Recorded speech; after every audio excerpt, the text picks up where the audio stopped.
Welcome back, Mystery Seekers.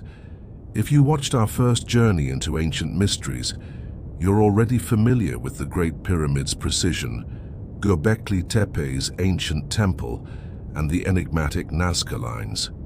But today, we're going deeper. Much deeper.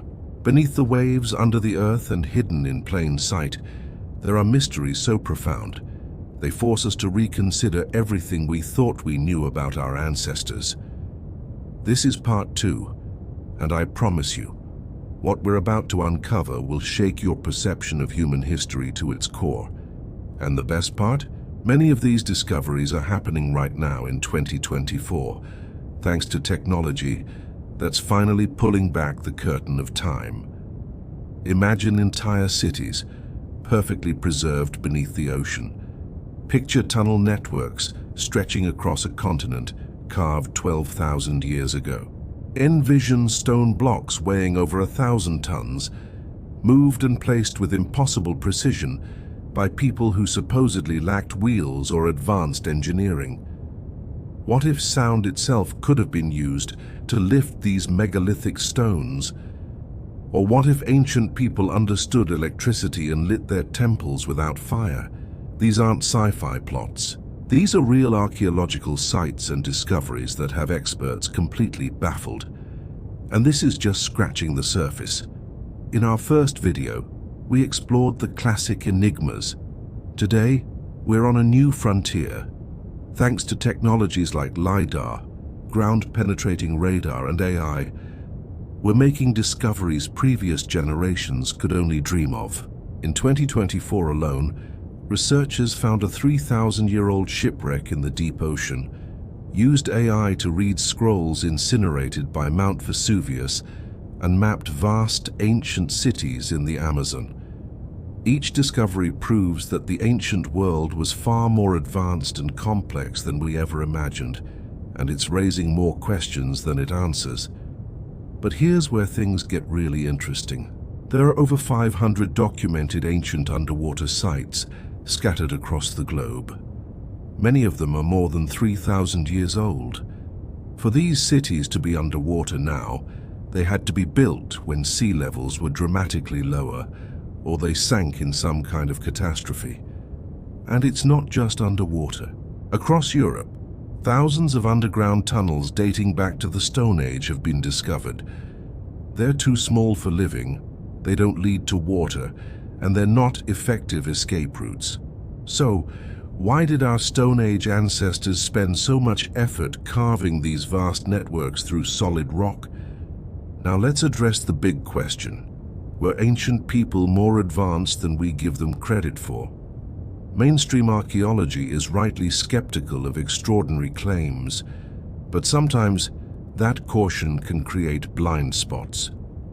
Before Göbekli Tepe was properly dated, the idea of a sophisticated temple built in 10,000 BC was considered laughable. It contradicted everything we thought we knew. Yet there it stands, undeniable, forcing us to completely revise our timeline of human capability. How many other discoveries are we missing simply because they don't fit our existing theories? This brings us to a key theme for today: the difference between healthy skepticism and dismissive dogma. We're going to explore some theories that challenge conventional wisdom. For example, the idea that ancient civilizations used sound to levitate massive stones. It sounds like pure fantasy, right? But modern physics has proven acoustic levitation is real, on a small scale. Ancient legends from cultures all over the world mention moving stones with sound, chants, or trumpets. Does this prove it happened? No. But does it deserve serious investigation rather than immediate dismissal? Absolutely. So, prepare for something that might be a little uncomfortable. We're going to challenge the simple story of human progress we all learned in school, the one where we started primitive and steadily got smarter.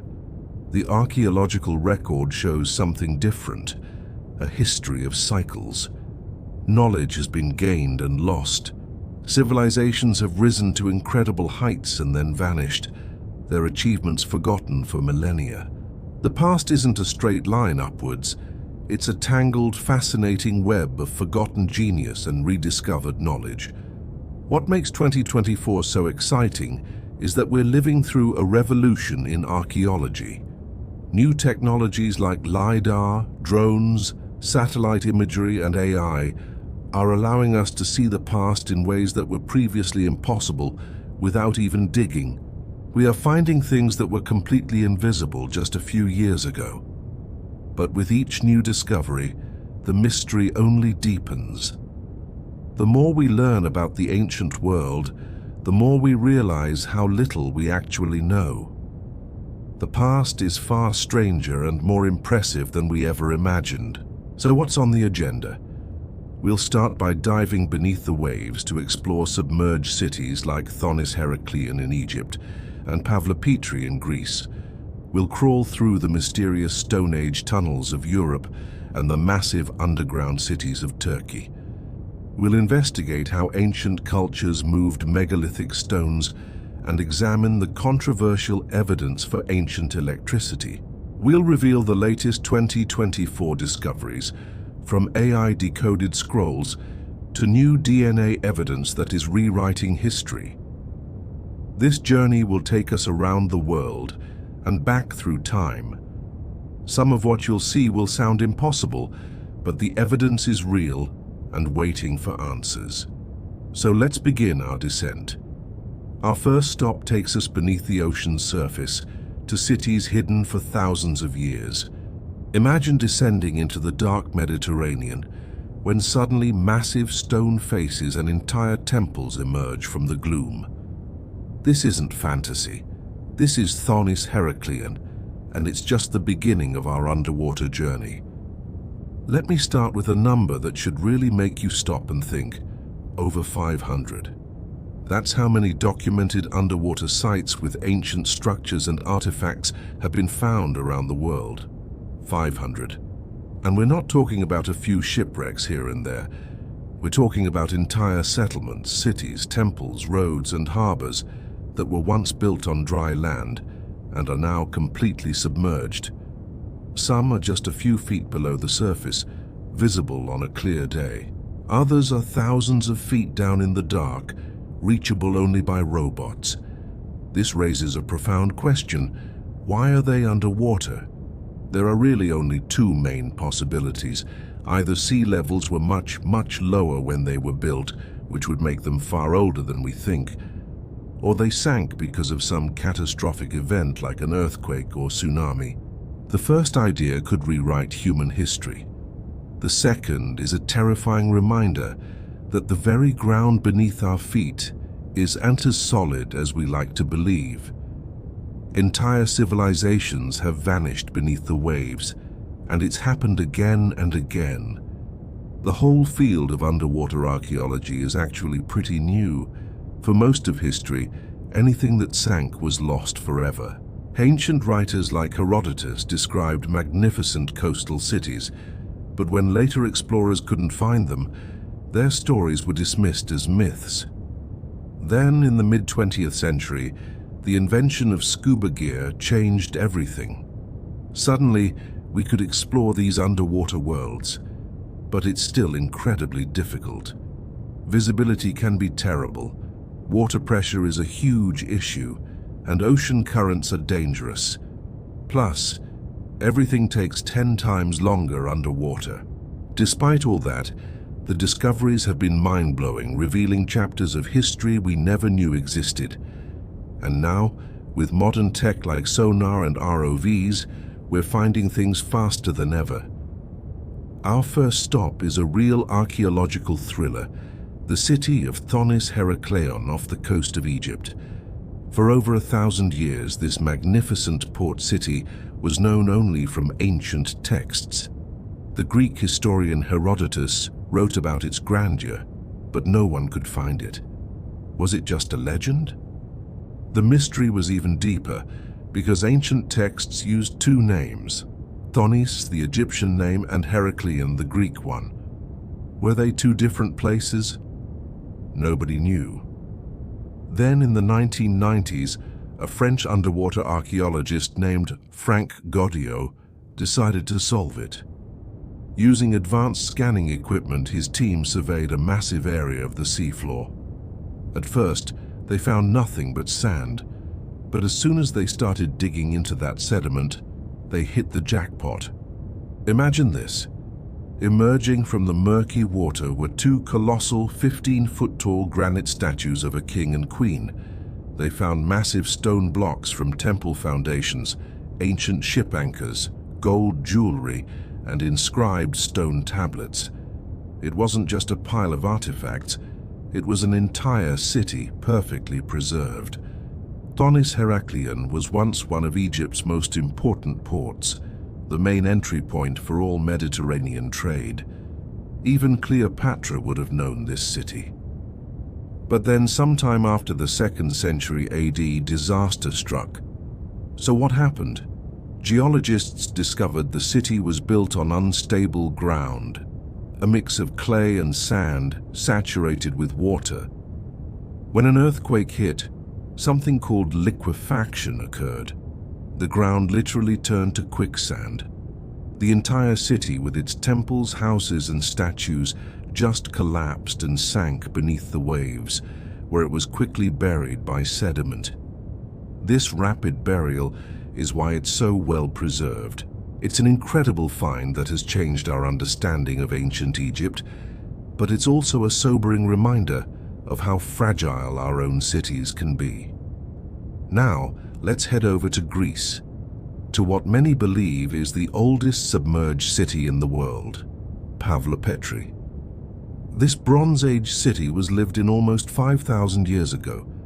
What's amazing about Pavlopetri is how complete it is. It rests in just a few meters of crystal clear water, and you can literally see the entire city layout. Paved streets, buildings with walls still standing, and tombs are all clearly visible. It's so well preserved that archaeologists have mapped the whole city just by looking at it. This wasn't some random village, it was a sophisticated, planned city, which tells us a lot about urban planning in the Bronze Age. The mystery of how Pavlopetri ended up underwater is a bit different from Thonis-Heracleion. It seems a series of earthquakes over many centuries caused the land to slowly sink. Rising sea levels after the last ice age also played a part. The city was likely already in decline or abandoned around 1200 BC during the Great Bronze Age collapse that affected the whole Mediterranean. Because it sank relatively gently, it's like a time capsule preserving details of daily life that we rarely get to see. It's an unparalleled window into a world from thousands of years ago. Now for one of the most controversial sites, the Yonaguni Monument, off the coast of Japan. Is it the ruins of a lost civilization, or just a weird-looking rock? Let's look at the evidence. The structure is massive, with what looks like flat platforms, right-angle walls, columns, and even a pyramid shape. There are features that resemble staircases with uniform steps. Those who believe it's man-made point to these precise angles and shapes, which seem too perfect to be natural. If it is artificial, it could be over 10,000 years old, which would be absolutely staggering. However, most geologists and archaeologists are skeptical. They argue that the rock is sandstone, which naturally breaks along straight lines, creating step-like features and right angles. They've found similar natural formations on the island itself. Plus, despite lots of searching, no tools, pottery, or any other signs of human activity have been found. The supposed carvings could just be natural erosion. The debate is fierce. Maybe the truth is somewhere in the middle, a natural formation that ancient people modified. For now, the Yonaguni Monument remains a fascinating puzzle. Finally, let's travel to the coast of India, to the Gulf of Cambay, and the story of Dwarka. According to Hindu tradition, Dwarka was the legendary golden city of Lord Krishna, which was swallowed by the sea. For centuries, it was thought to be a myth. Then underwater structures were discovered. Sonar scans revealed what looked like geometric patterns and foundations. When artifacts were dated, some results came back suggesting an incredible age, anywhere from 5,000 to over 30,000 years old. If true, this would completely rewrite Indian history. But, and this is a big but, these findings are highly controversial and unverified by mainstream archaeology. The dating methods have been questioned, and the structures on sonar could just be natural rock formations. Until proper, peer-reviewed scientific excavation happens, Dwarka remains more of a tantalizing possibility than a confirmed discovery. What is undeniable is that the ocean is hiding secrets. As technology improves, we're just beginning to find the cities and civilizations that were lost to the rising seas long ago. These underwater cities are just the start. Imagine you're a farmer in Bavaria, Germany, digging a new ditch when your shovel suddenly breaks through into empty space. You clear away the dirt and find a narrow opening, barely wide enough to squeeze through. Curiosity wins, so you grab a flashlight and crawl inside. The passage is tight, forcing you to crawl on your belly in places. The walls are smooth, clearly carved by human hands. After a few claustrophobic minutes, the tunnel opens into a small chamber with a stone bench.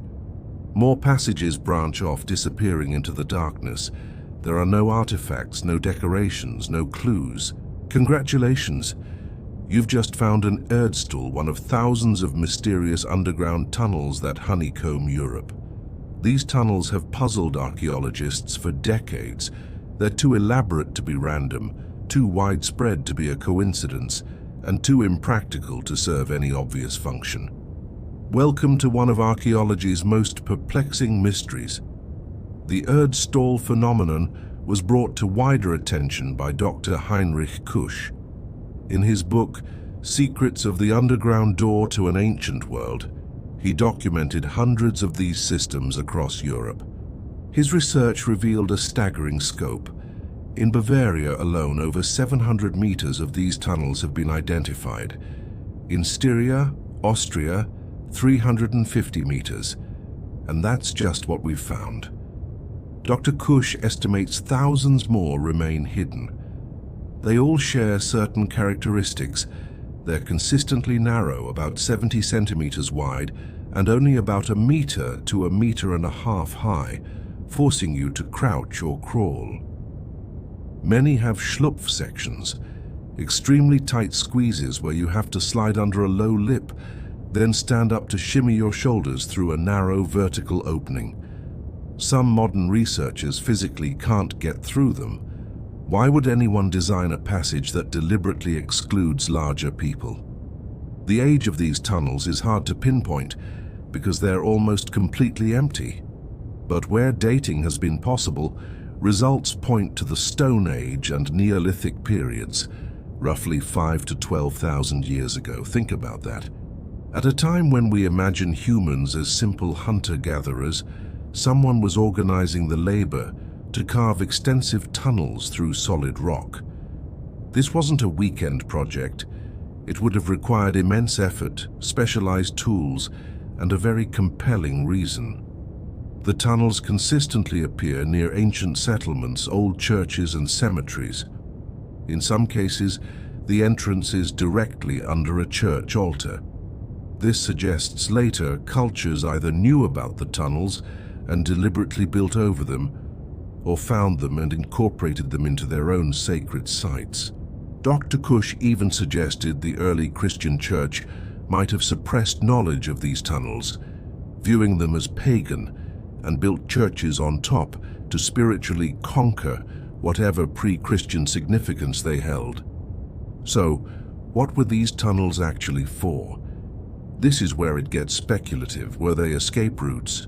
Unlikely. Most have only one entrance, a death trap. The narrow passages and schlupfs would make for a terrible emergency exit. Plus, there's no evidence of food storage, water, or anything you'd need to survive a siege. Were they for storage?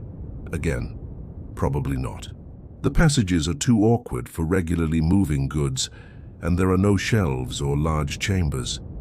Were they mines? Geologists say no. The tunnels don't follow mineral veins, and there's no evidence of mining activity. What about underground homes? The complete absence of living debris. No trash, no smoke stains from fires, no signs of daily life, and the uncomfortable dimensions make that highly improbable. They just weren't designed for living. This process of elimination leaves us with more esoteric possibilities. One leading theory is that Erdstalls had a religious or spiritual function. Many ancient cultures saw caves as portals to the underworld. Perhaps these tunnels were for rituals, with the difficult passages and tight schlupfs acting as symbolic challenges for initiates. The discomfort and claustrophobia might have been intentional, designed to create altered states of consciousness. Successfully navigating the tunnel could have been a spiritual journey, a ritual death and rebirth. The small benches might have been meditation spots for shamans during long rituals. This would explain the lack of artifacts, as the space was sacred and kept clean. It also fits with Christian churches being built on top, continuing the site's religious importance even as beliefs changed. Another idea is that they were underground highways for safe travel, but this doesn't quite explain the impractical design. One of the most mind-boggling parts of the mystery is the design similarity across vast distances. A tunnel in Scotland can look just like one in Austria or Turkey. This suggests either direct contact across the entire continent or a shared tradition passed down for generations. This is the Neolithic period we're talking about, supposedly before writing, before major cultural unification.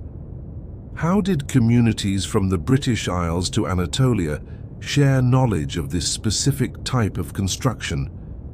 Did the tradition spread through trade or migration? Or did different groups independently arrive at the same design for similar spiritual reasons? Some have suggested that traveling Irish monks in the medieval period were responsible, but many tunnels are thousands of years older than that. It's possible that later cultures like these monks found ancient tunnels and either maintained them or built new ones inspired by what they found, layering their own history on top of an even older one. Let's talk about what it's actually like to explore one. Researchers describe it as profoundly uncomfortable and disorienting. You enter a narrow hole and immediately start crawling. The walls press in. The ceiling is inches from your head. Your light only shows a few feet ahead. The air is cool and still. Then you hit a schlupf. It's a horizontal gap, maybe 18 inches high, that you slide under on your belly. You can feel the weight of the earth above you. Then you have to stand up in a tight shaft and squeeze your shoulders through another opening. If you're claustrophobic, it's a nightmare. Then you're in another passage with a small stone bench. You sit and wonder, who sat here thousands of years ago? What were they thinking? The passage continues, branching off, sometimes leading to a dead end, sometimes looping back. There's no discernible logic, no clear pattern to it all. One of the most frustrating aspects of Erdstall research is the lack of evidence inside. A typical archaeological site has layers of debris that tell a story. Broken pottery, food remains, tools. Erdstalls have almost none of this. The few objects found are usually from much later periods, left by people who stumbled upon the tunnels centuries later. This lack of evidence has led some to question if they're really that old. But medieval documents mention them as ancient mysteries even back then. A text from 1449 refers to land above the earth halls, suggesting their origins were already forgotten. Plus, the construction methods are consistent with the Stone Age, not the Middle Ages. So the absence of artifacts is itself a clue. It suggests that whatever happened in these tunnels left no physical trace, or that they were meticulously cleaned after every use. Now, let's address the more dramatic explanations. Some alternative historians suggest the tunnels were shelters from a global catastrophe, like a meteor impact during the Younger Dryas period. In this scenario, our ancestors went underground to survive. This could explain their widespread nature, but not the lack of remains or supplies. Another theory proposes they are the remnants of a lost, advanced civilization that existed before recorded history. These ideas are fascinating, but lack concrete evidence. Then there's the supernatural explanation, rooted in folklore. Regional names for the tunnels include Goblin Hole and Dwarf Hole. Perhaps ancient people built these as homes for or offerings to underground spirits, or maybe they believed the spirits built them. The Erdstall mystery is part of a broader human tradition of building underground. Europe isn't unique in having mysterious subterranean structures, but what makes Erdstall special is their specific design, their incredible age, and their sheer numbers. Perhaps the most important lesson from the Erdstalls is humility. We have thousands of sophisticated structures built with tremendous skill by our ancestors for reasons we just can't figure out. If we can't solve this puzzle, what else are we missing about the ancient world? The Erdstalls remind us that the past still holds deep secrets. Now, speaking of impressive underground construction, let's shift from the mysterious to the magnificent. We're heading to Cappadocia, Turkey, to explore massive underground cities built not for rituals, but for entire populations. These are engineering marvels whose purpose we know, but whose scale still boggles the mind. In 2013, construction workers in Turkey were tearing down old houses when their excavators suddenly broke through the ground. They hadn't just hit a cellar, they had stumbled upon the entrance to a vast, ancient underground city. Archaeologists were stunned. They found a multi-level settlement with homes, kitchens, wineries, and even chapels, all carved deep into the earth. Artifacts suggested it had been used for centuries, from the Byzantine era right through the Ottoman conquest. But here's the truly mind-boggling part. This incredible discovery was just one of more than 40 known underground cities in the Cappadocia region. These aren't just simple caves. We're talking about sophisticated multi-story complexes that could house thousands of people for months at a time, complete with ventilation shafts, wells for fresh water, food storage, and even massive stone doors for defense. The most famous of these is Derinkuyu, which translates to deep well. And it is deep. It plunges 11 levels into the earth, reaching about 85 meters or 280 feet below the surface. It's estimated that up to 20,000 people, along with their livestock and supplies, could live here. The layout is brilliant. Upper levels for living, middle levels for storage and animals, and the deepest levels for wells and important meeting halls. It's a true underground metropolis, a testament to ancient ingenuity. So how did these cities actually work? The biggest challenge underground is fresh air. Derinkuyu solved this with a series of brilliant vertical ventilation shafts that ran from the surface all the way to the deepest levels. These shafts also doubled as wells, delivering both air and water throughout the city. The stable underground temperature provided natural climate control, cool in the summer and warm in the winter. For light, they used oil lamps, and they even had special rooms to press linseed for lamp oil. The defensive features are what really tell the story. Dotted throughout the tunnels are massive circular stone doors weighing up to half a ton. These could be rolled into place from the inside, completely sealing off a passage. Attackers would face an immovable wall of solid rock. If they somehow broke through one, they'd just find another. This design proves these cities were built as fortresses, safe havens for entire communities to retreat into during times of invasion, from Roman persecution to Mongol raids. But who built them, and how?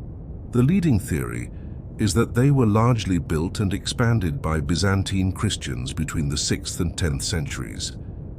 The region's soft volcanic rock, called tuff, is relatively easy to carve, but many researchers believe the Byzantines didn't start from scratch.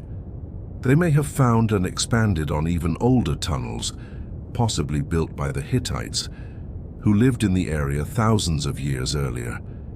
This would explain why some parts of the cities seem much older than others. Imagine the sheer effort required. Every single piece of rock had to be hauled out by hand. This wasn't a weekend project, it was a generational undertaking, requiring an organized society with long-term planning.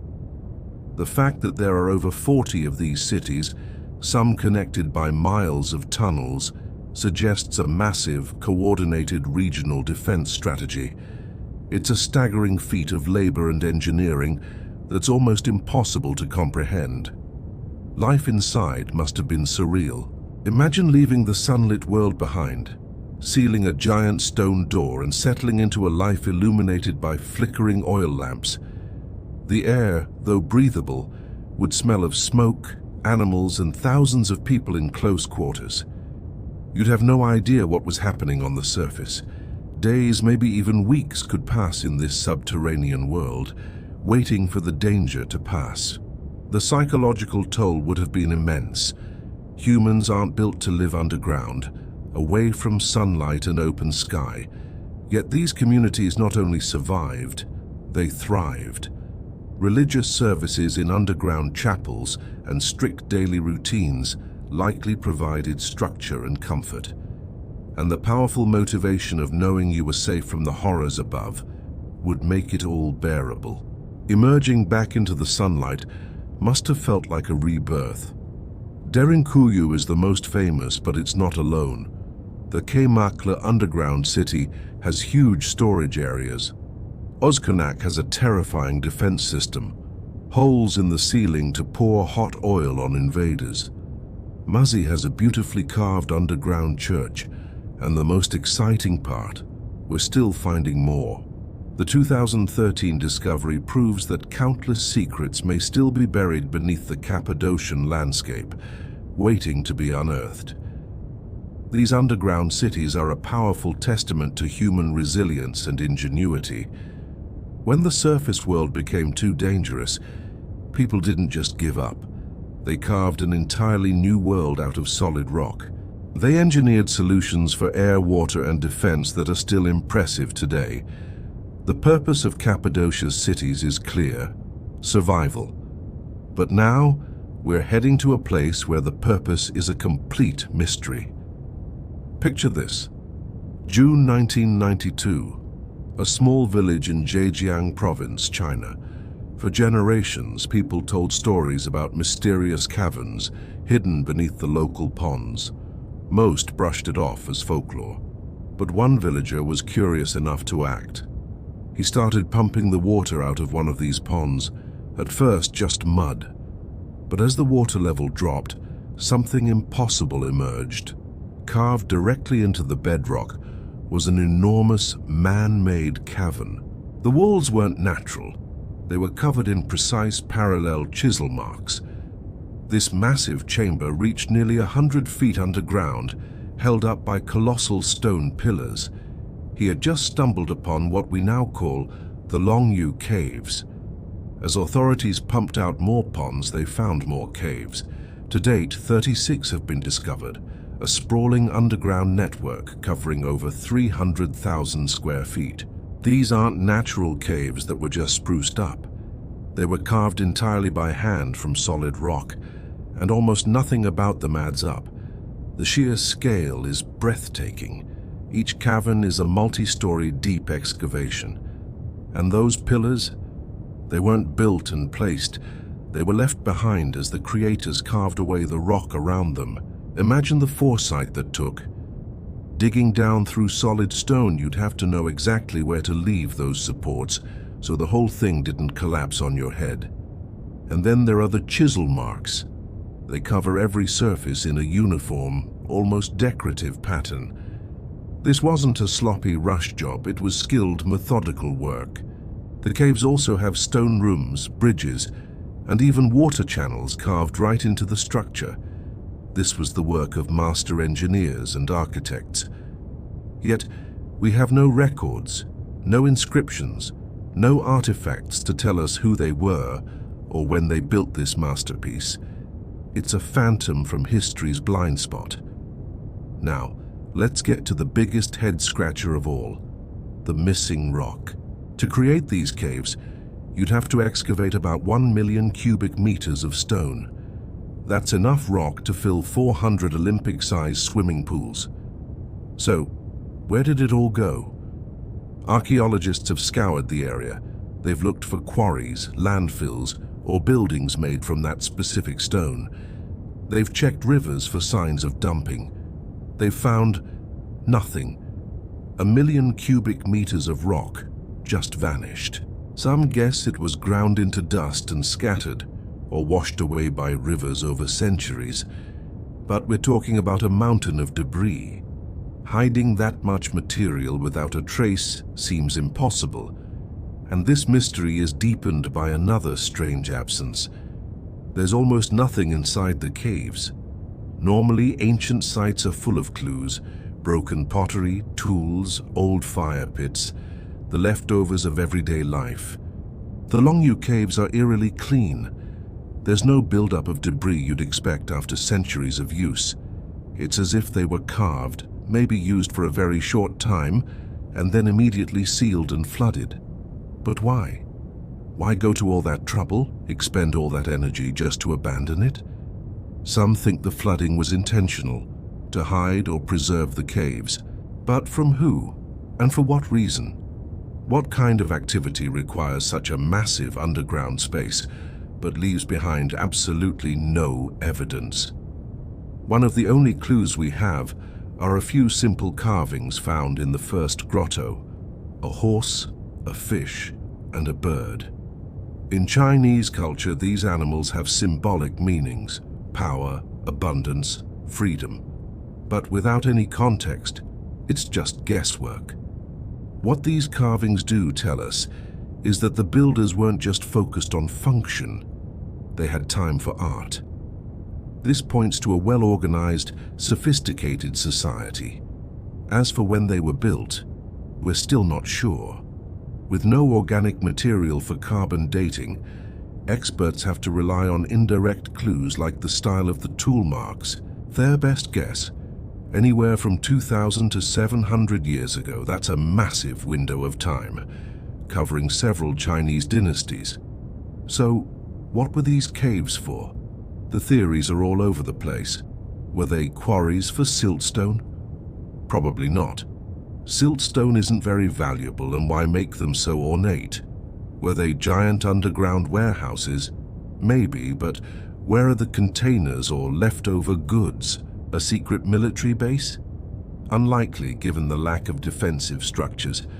A more compelling idea is that they were religious or ceremonial spaces. Sacred underground sites are common across many cultures, and this could explain the lack of everyday debris. The grand pillars and animal carvings might have had spiritual significance. It's a theory that's hard to prove, but it fits the strange cleanliness of the site. And how did they even build it? Imagine working 100 feet underground in total darkness. You'd need a constant supply of oil for lamps. But lamps create smoke and use up oxygen. So, how did they manage ventilation without any obvious air shafts? And what about the dust? And the endless task of hauling every single chip of rock up to the surface? The logistics are just staggering. The precision is what really impresses modern engineers. The builders had a deep understanding of structural mechanics to place the pillars perfectly. They somehow coordinated multiple teams, all digging in the dark, to create these uniform, stable chambers.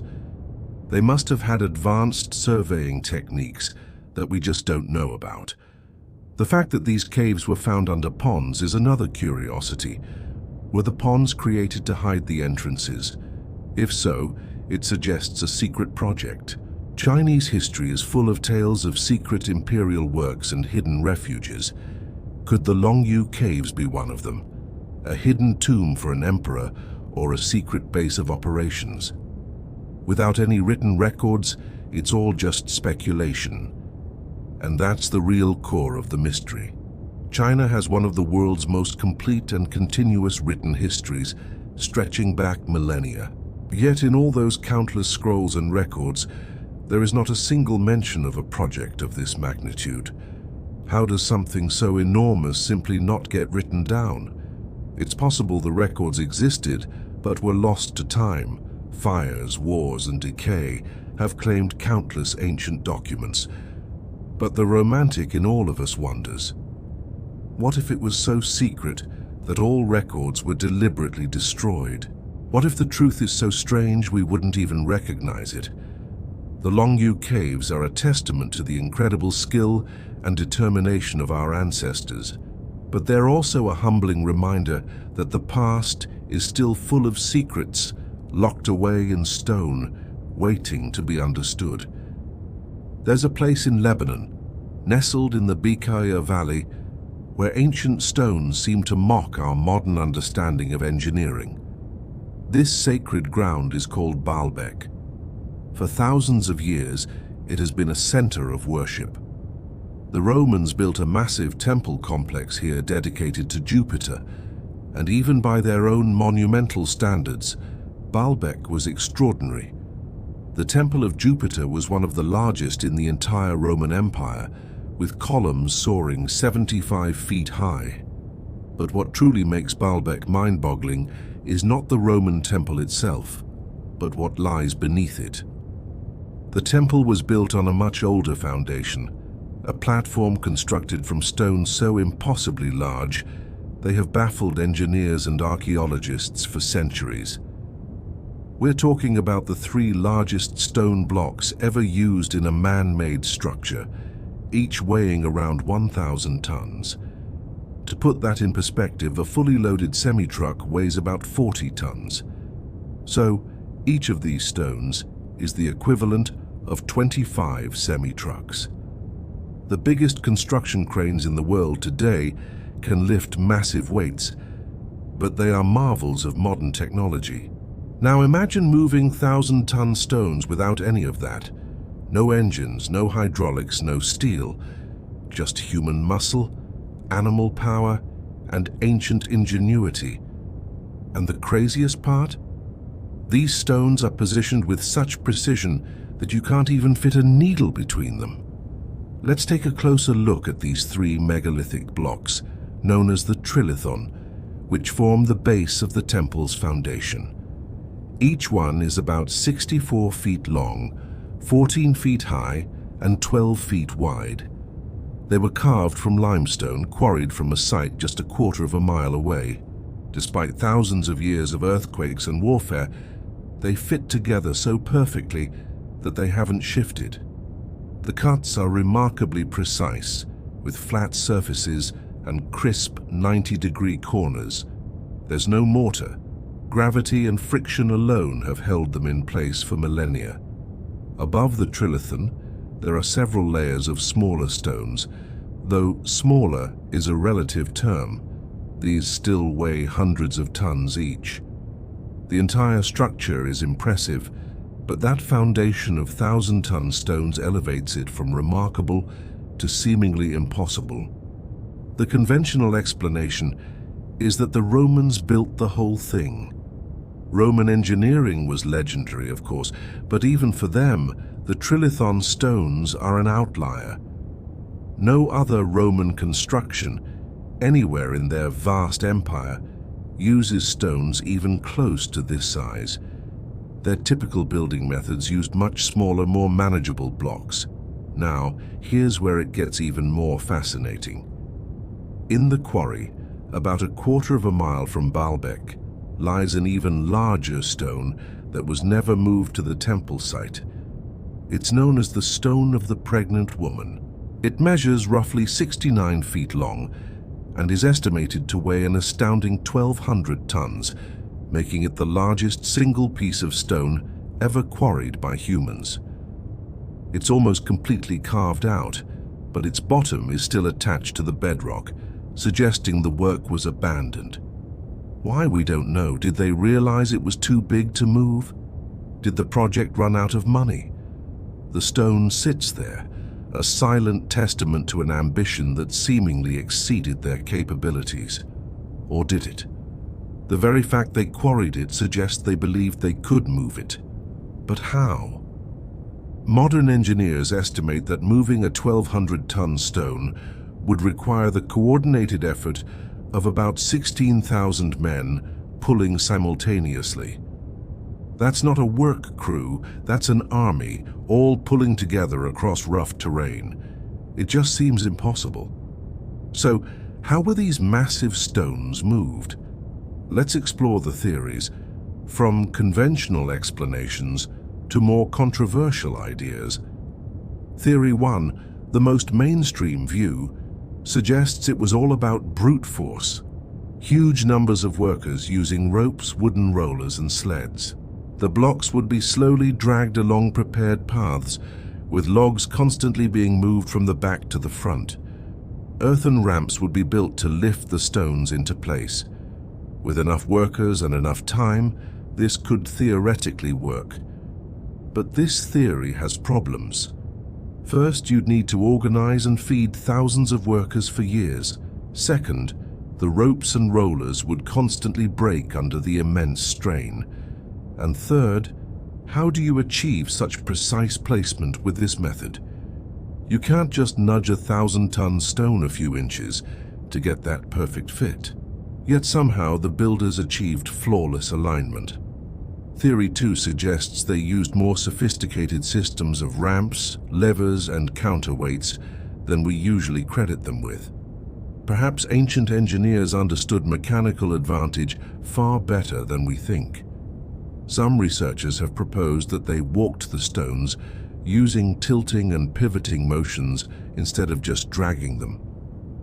In 2019, an MIT professor showed that a 25-ton block could be easily moved by just 2 people using carefully designed pivot points. By rocking the blocks, they could be walked, rolled, and positioned with very little effort. If ancient builders knew similar principles, they might have been able to handle massive stones with smaller crews. Of course, there's a huge difference between 25 tons and 1,000 tons. Scaling up the technique isn't simple. Still, it proves that ancient people might have had a sophisticated grasp of physics that we're only now rediscovering. Theory 3 is more controversial. It suggests some form of lost technology was involved. Proponents point to the precision cuts and immense size as evidence that something more advanced was at play.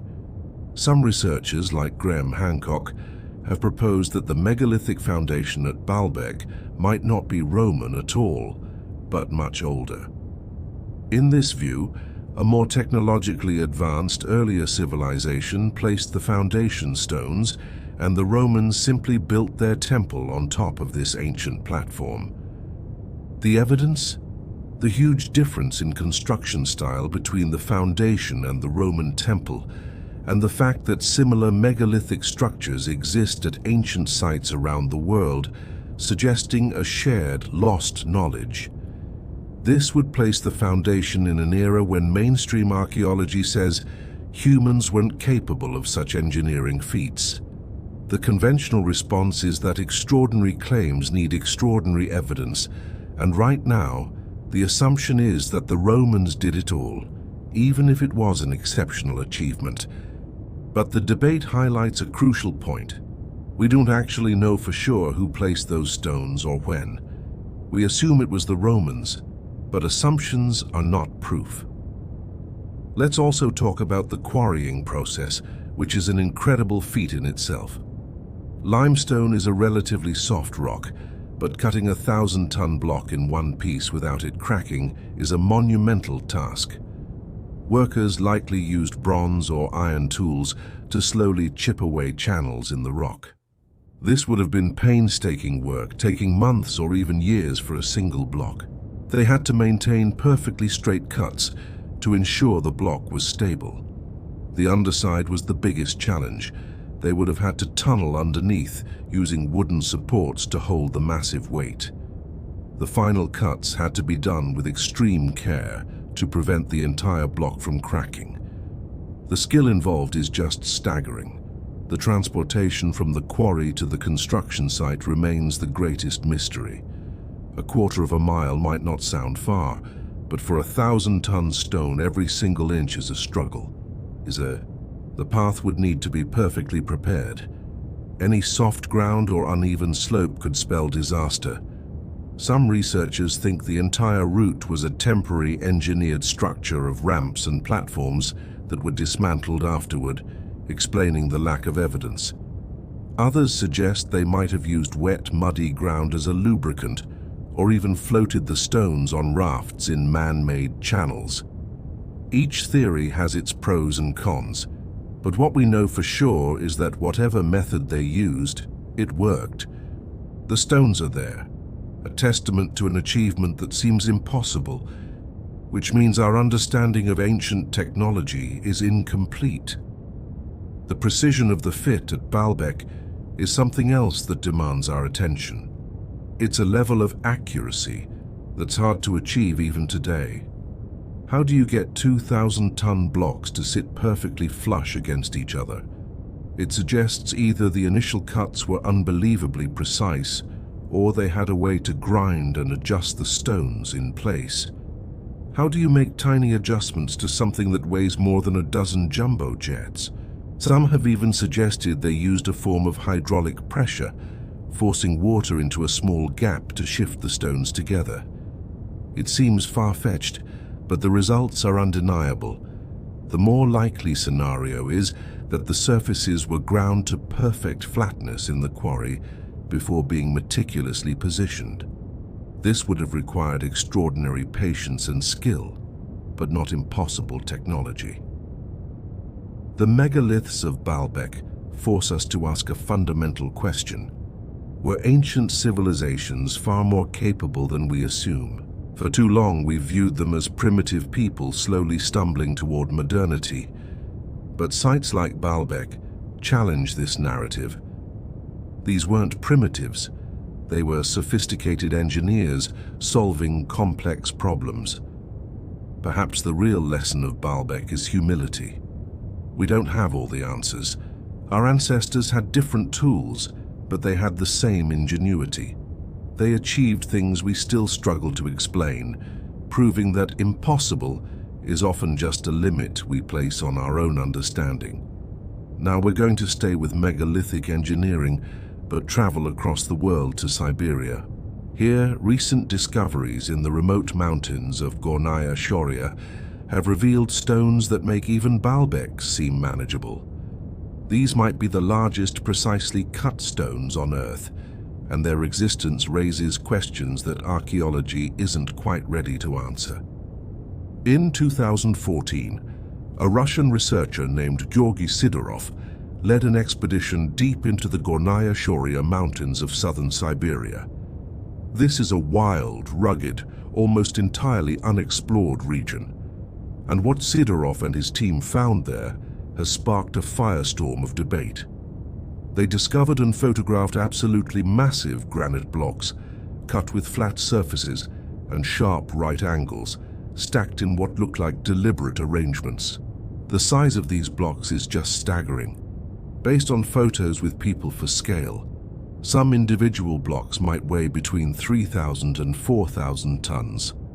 To put that into perspective, that's 3 to 4 times heavier than the largest stones at Baalbek. If this is real, these would be the largest precisely cut stones anywhere on Earth. The blocks seem to form walls or terraces, with some stacked in ways that seem to defy nature. The surfaces are remarkably flat, the joints are tight and regular. In the pictures, they look undeniably artificial. But here's the big question. Are these the ruins of a colossal ancient structure, or are they just a very unusual but completely natural rock formation? Let's first look at the case for them being man-made. Supporters of this idea point to a few key things. The blocks have incredibly flat surfaces and well-defined edges. The right angles where these surfaces meet are just too precise and too common to be random natural fractures. It looks like some blocks were moved and placed on top of others, not just layered by geology. And some researchers claim to see tool marks on the surfaces. But most importantly, granite doesn't typically break into neat rectangular blocks like this. It's an igneous rock, and its natural fractures are usually irregular. To get these kinds of flat surfaces and right angles, you would almost certainly need to cut and shape the stone. If they are artificial, the implications are mind-boggling. We're talking about stones that might require 50,000 people to move using conventional methods. And this is granite, one of the hardest rocks on Earth, way tougher to cut than the limestone at Baalbek. Ancient people could work with granite, but never on this scale. Now, let's consider the other side of the argument, the case for a natural formation. Skeptics, including most mainstream geologists who've seen the photos, argue that this is just a very unusual but natural phenomenon.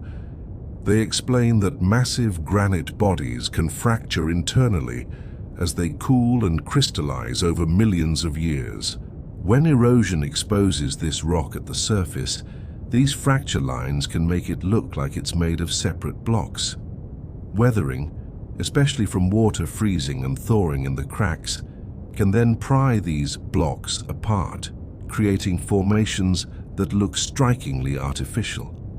There are other places in the world with similar-looking granite formations, though maybe not as dramatic as Gornaya, Shoria. Skeptics also rightly point out that no proper archaeological work has been done here. There are no excavations, no artifact surveys, nothing. It's all based on photos from a few expeditions. Without real scientific investigation, it's premature to call these ancient ruins. Plus, why would anyone build something so monumental in one of the most remote and inaccessible places on the planet? If these structures are artificial, the question of who could have built them takes us into some very controversial territory. No known ancient civilization had the technology to work with granite on this scale. Even the incredible feats at Baalbek or in Egypt are dwarfed by this. Stones 3 to 4 times larger would require capabilities that simply don't appear in the historical record. This leads some researchers to suggest that the Gornaya Shoria megaliths must be from a much older period, perhaps tens of thousands of years ago, built by a lost civilization that existed before the last ice age.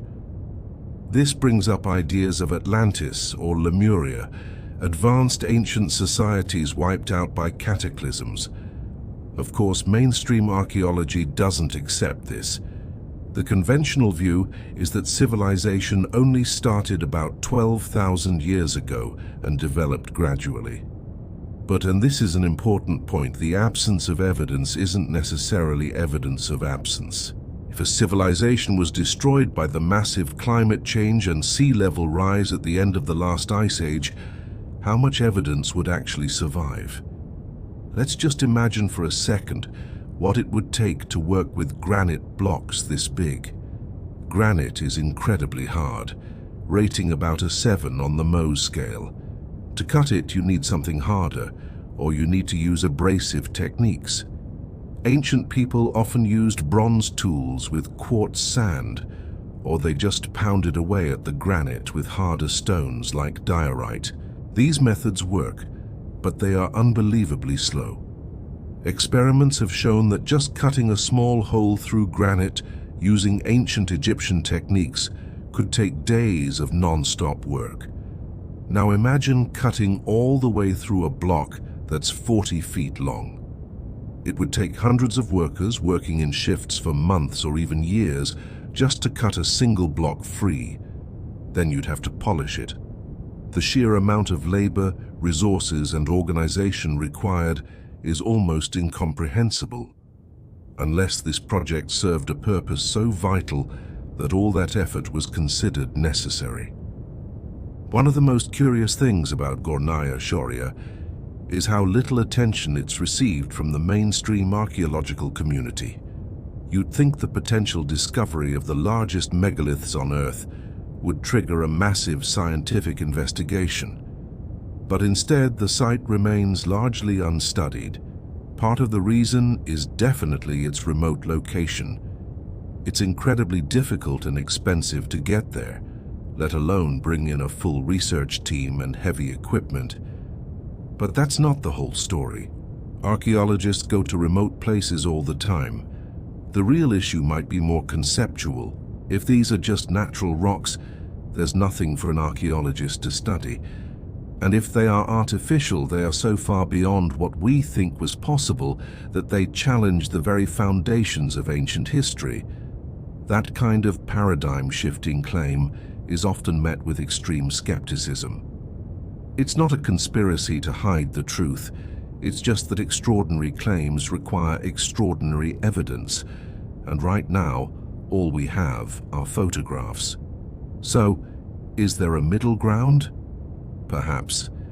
Maybe the Gornaya Shoria formations are mostly natural, but ancient people found them and decided to enhance them. They might have cleared away loose rock, done some minor shaping to emphasize the blocky appearance, and used the site as a sacred place. We see this kind of human modification of natural features all over the world. The problem with this idea is that the blocks in the photos just look too regular, too precisely shaped for that to be the whole story.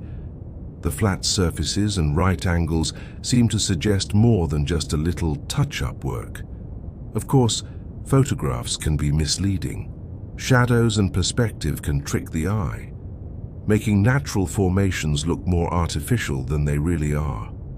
Without being there, or better yet, without proper survey equipment, it's hard to say for sure what we're really looking at. It's also worth noting that the Gornaya Shoria site isn't totally isolated. Siberia and Central Asia have other megalithic mysteries. There's the megalithic park in Siberia with its large carved stones, and the Pazyryk tombs in the Altai Mountains, which revealed highly sophisticated ancient cultures. Clearly, this region has a deep history of human activity and impressive achievements. If Gornaya Shoria is artificial, it would be an extreme example, but it would fit into a broader pattern. The counter-argument, of course, is that researchers are just seeing what they want to see, a psychological phenomenon called pareidolia, where our brains find meaningful patterns in random data, like seeing faces in clouds or walls in rock formations. It's a fair criticism, and without more evidence, it's a very real possibility. So, what's the final verdict on Gornaya Shoria? The honest answer is we don't know. The formations are real, the photos exist, and something very unusual is out there in those Siberian mountains. But without a proper scientific investigation, we can't be certain if they're natural, artificial, or something in between. And this might be frustrating, but it's also exciting. The site is an open question. A proper investigation would need to happen. This would involve laser scanning to get precise 3D models of the blocks, geological analysis of the rock, a careful search for tool marks, and an archaeological survey of the whole area. Until then, we are left to wonder. The story of Gornaya Shoria really highlights the core challenge in studying ancient mysteries. We find things that don't fit our current understanding. We can either expand our understanding, try to fit the new data into our existing models, or suspend judgment and just gather more information. The one thing we shouldn't do is simply ignore something because it seems too strange. The blocks of Gornaya Shoria exist. They deserve to be investigated. Now we're going to shift from massive stones to a theory that might explain how they were moved. A theory that sounds like science fiction at first, but gets more compelling the more you look into it. We're going to explore the idea that ancient peoples used sound and vibration as a tool to levitate massive stones. Imagine standing before the Great Pyramid, gazing up at those immense limestone blocks. Now, what if I told you they were lifted into place using nothing but sound? You'd probably laugh, right? Sound is invisible, intangible. How could mere vibrations lift multi-ton stones? It sounds like pure fantasy. But hold on, acoustic levitation is real. It's not science fiction, it's established physics. Scientists in labs all over the world use sound waves to levitate small objects, suspending droplets or tiny particles in mid-air. Now there's a huge difference between a water droplet and a stone block. The energy required is astronomically higher, but the principle is sound, literally. Properly configured sound waves can exert physical force and counteract gravity. So, the real question isn't if it's possible. We know it is. The question is, did ancient civilizations understand this principle and could they scale it up? What's fascinating is that almost every culture that built these massive structures has legends describing exactly that, moving stones with sound. Let's look at the historical accounts, because there are more than you might think. From Egypt to Tibet, from South America to Ireland, there's a global pattern of legends about moving huge stones using sound. Chanted spells, songs, trumpets, lyres. The stories vary, but the core idea is the same. The Arab historian al-Masudi wrote in the 10th century about how the ancient Egyptians allegedly moved pyramid stones. He described a magic papyrus placed under a stone and a metal rod struck against it to make it float along a guided path. He wrote about this as historical fact, not myth. Why would they invent stories about sound if they just used ramps and levers? In Tibet, there are similar accounts. An engineer named Olaf Alexanderson documented an eyewitness story of monks using a combination of chanting, drums, and trumpets to lift heavy boulders up mountainsides. The Tibetan account is incredibly detailed. Monks would position themselves in a specific geometric pattern around a boulder. Some played drums, others used trumpets, and the rest chanted at precise frequencies. The combined sounds would supposedly create a vibration field, causing the stone to vibrate and then lift off the ground, allowing it to be guided to its destination.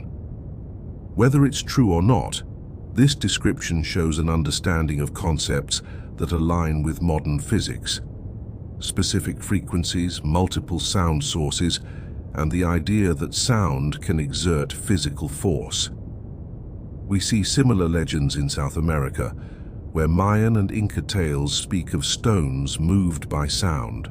In Greece, the walls of Thebes were said to be built by Amphion, who played his lyre so beautifully that stones moved into place on their own. The sheer number of these stories across different cultures is striking. Is it just a massive coincidence?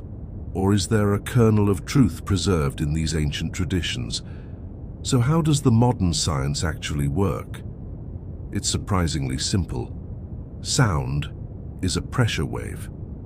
When two sound waves traveling in opposite directions meet, they can create a standing wave that vibrates in place.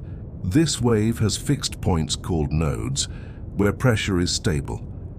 If you place an object at one of these nodes, the upward pressure from the sound waves below can be strong enough to counteract gravity, and the object levitates. This isn't new science.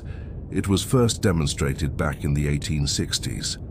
By the 1930s, scientists were levitating droplets of alcohol. Today, researchers can levitate small, solid objects and move them around with incredible precision. Recent breakthroughs are even more impressive. In 2016, a research team managed to levitate a ball that was larger than the wavelength of the sound being used. This was a huge deal, as it opened up the possibility of scaling the technique to bigger objects. They used multiple small speakers working together to create a complex acoustic field, and this technology is becoming more accessible. You can even find instructions online to build a small acoustic levitator called a tiny lev with off-the-shelf parts. But before we get too carried away, let's be clear. We're talking about objects that weigh a few grams. The energy needed to lift a multi-ton stone block is exponentially greater. The energy required to lift a 1-ton block would be far beyond anything ancient civilizations could generate with drums or chanting. Modern levitators use precisely tuned electronics and ultrasonic frequencies. So, does this rule out the theory? Not necessarily. There's a big difference between full levitation and what we could call acoustic assistance. What if sound wasn't used to lift the stone, but to make it easier to move? If focused sound waves could reduce the friction between a stone and the ground, it would take much less force to drag it. There's actually modern research that supports this. Sonic drilling uses ultrasonic vibrations to help drill bits cut through rock more easily. The vibrations can make solid materials temporarily behave more like a liquid. If ancient builders knew the right frequency for a particular stone, they might have been able to make it significantly easier to transport without ever lifting it off the ground. Let's look at a modern mystery, Coral Castle in Florida. Between 1923 and 1951, a man named Edward Leedskalnin single-handedly built this massive structure from nearly 1,000 tons of coral rock, with some pieces weighing several tons. He worked alone at night and never let anyone watch him. When asked how he did it, Leedskalnin gave cryptic answers about knowing the secrets of the pyramids. He claimed to understand magnetic currents and leverage in ways modern science had forgotten. Some have speculated that he used acoustic or electromagnetic techniques to reduce the weight of the stones. There are unverified stories of neighbors hearing strange humming sounds from his property. But honestly, there's no hard evidence. The more conventional explanation is that he was just a brilliant self-taught engineer who mastered the principles of leverage and counterweights. Another piece of the puzzle comes from the 1700s with the work of Ernst Chladni. He discovered that if you draw a violin bow across a metal plate covered in sand, the sand arranges itself into beautiful geometric patterns. These Chladni figures make the standing waves of the vibration visible. This field, called cymatics, shows us how sound can physically organize matter. What is interesting is that many ancient sites associated with these acoustic legends have unusual acoustic properties themselves. The Great Pyramid has resonant chambers, and many megalithic sites in Europe seem to be designed with acoustics in mind. Could these properties be functional, not just a coincidence?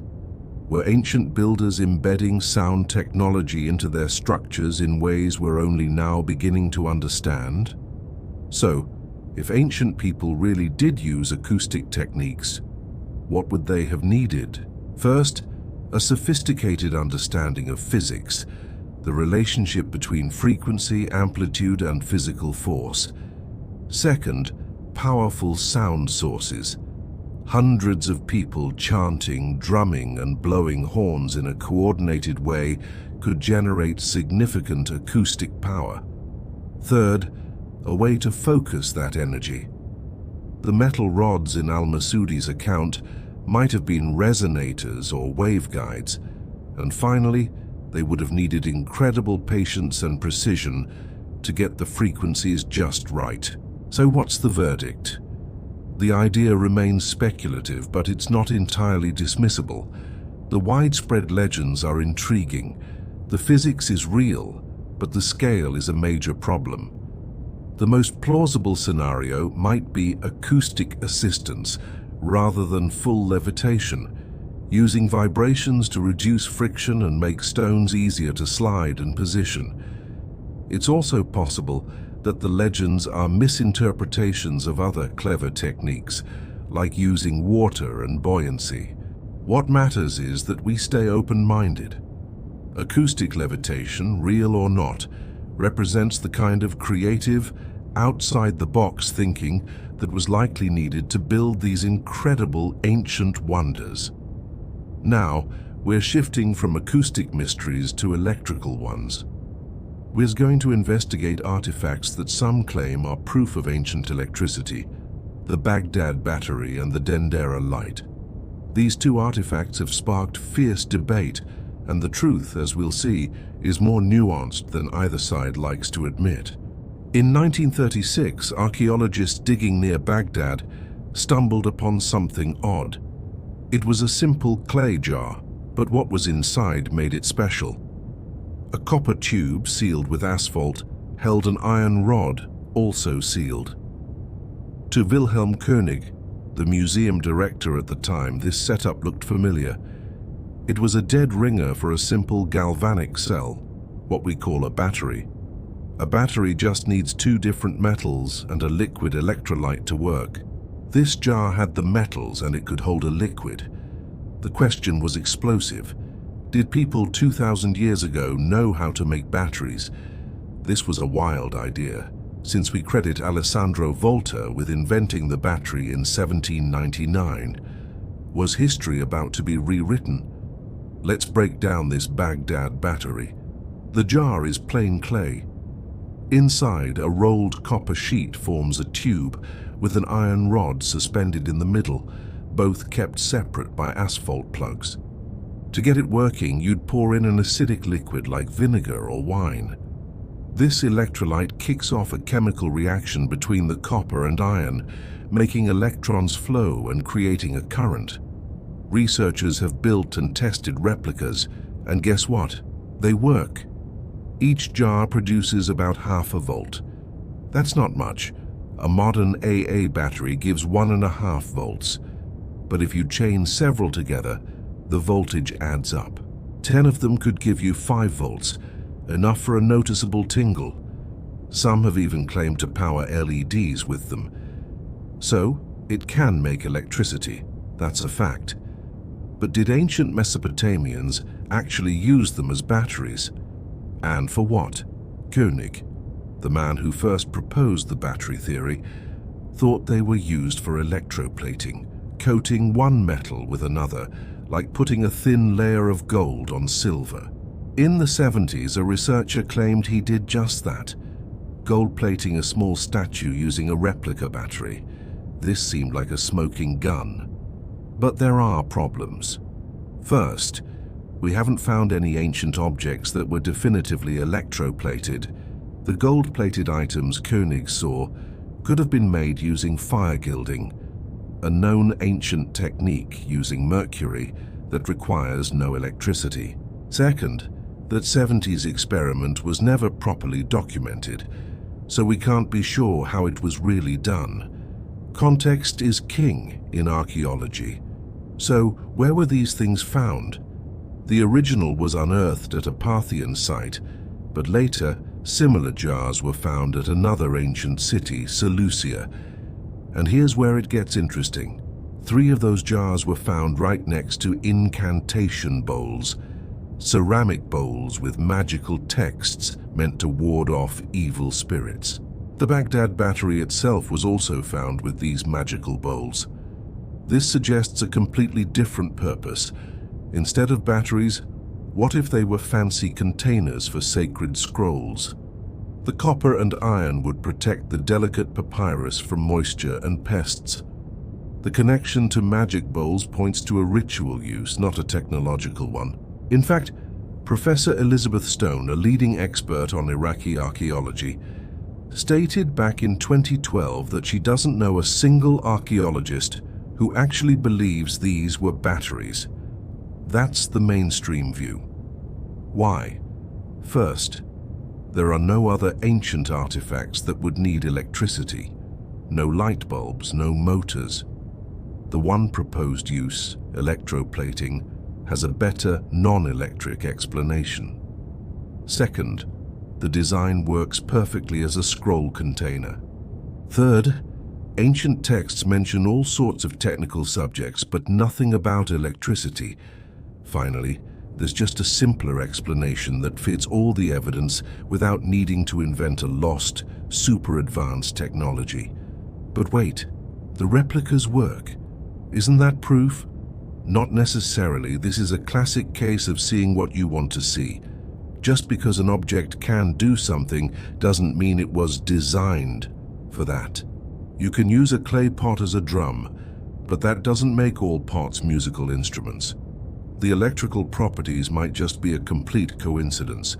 The setup that protects a scroll, a copper tube to prevent decay, an iron rod for support, and an asphalt seal just happens to be the same setup that can generate a tiny bit of electricity if you add acid.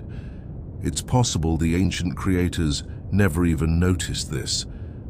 A half-volt charge is so weak, you might not even feel it. Now this is where the story gets even wilder.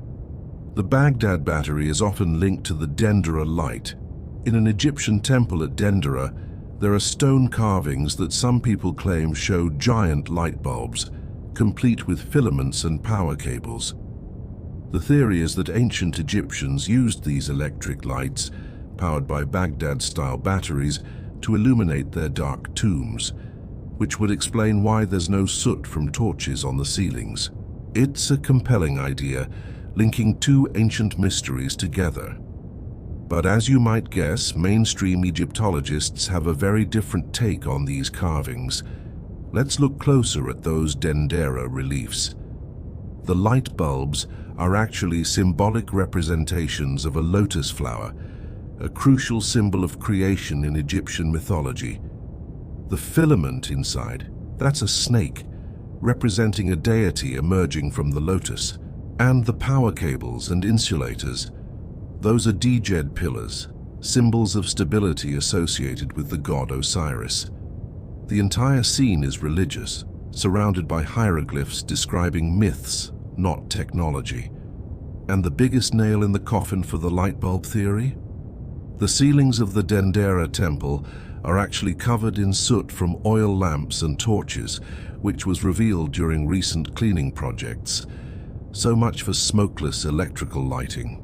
The idea of ancient electricity is incredibly seductive. It paints a picture of our ancestors as secret geniuses, possessing technology we thought was modern. It challenges the history we've been taught. But wanting something to be true doesn't make it so. When we look at the actual evidence, the case for ancient electricity falls apart. The Baghdad artifacts are better explained as scroll containers. The Dendera reliefs are clearly religious symbols. And the lack of soot in some tombs? That can be explained by good ventilation or cleaner burning oils. We don't need to invent lost super tech to understand the ancient world. So how should we think about the Baghdad battery? It's not a simple yes or no question. Yes, the object can produce electricity, that's a fact. But was it designed for that? Probably not. Did anyone in antiquity ever discover this property? We don't know, but it seems unlikely. The Baghdad battery is a fantastic lesson in how we can misinterpret the past by projecting our modern knowledge onto it. We see a battery because we know what batteries are. An ancient Mesopotamian would have seen a protective vessel for something sacred. The truth is likely far more mundane, but no less fascinating. 2024 has been an absolutely incredible year for archaeology.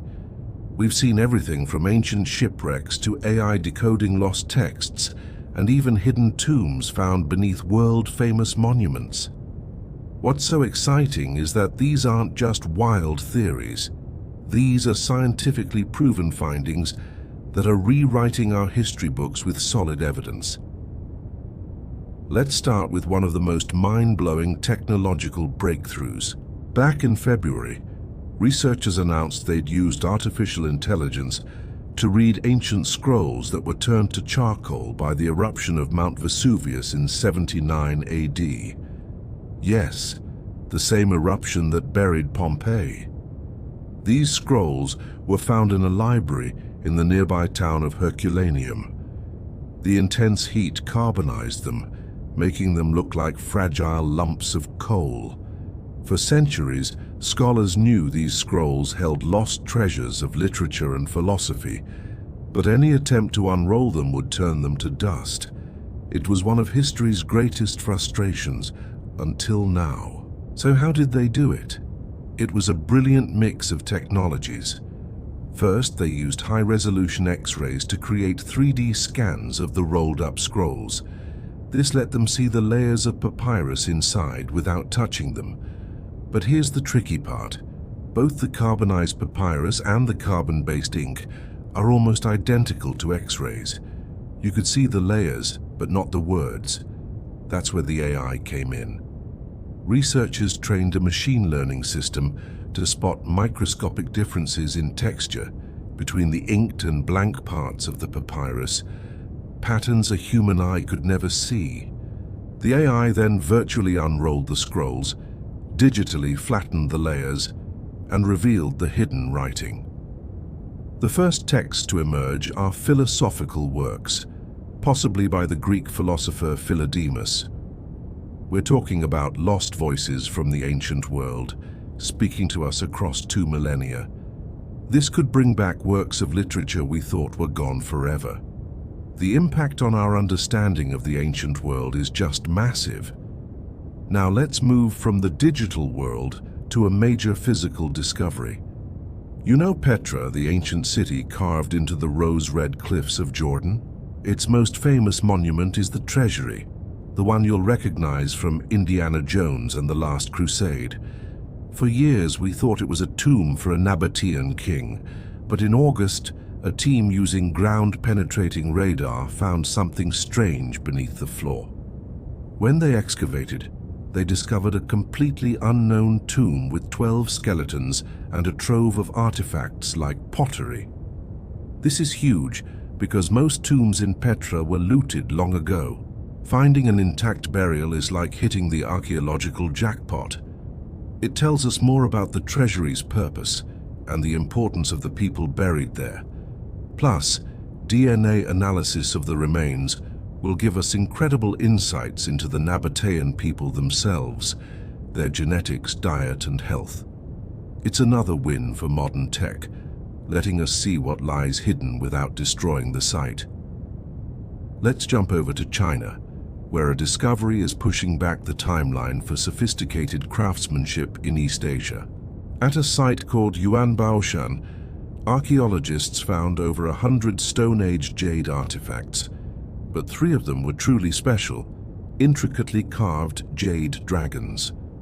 One, an emerald green beauty about the size of a hand, is the largest ever found in northern China. These come from the Hongshan culture, which flourished about 5,000 to 6,000 years ago. Now think about this. Jade is an incredibly hard stone. You can't just carve it. You have to slowly grind and polish it with abrasive sand. The fact that people were making such detailed sculptures this long ago shows an amazing level of skill and artistry. They weren't just surviving. They had a culture rich enough to value creating these beautiful objects. And dragons.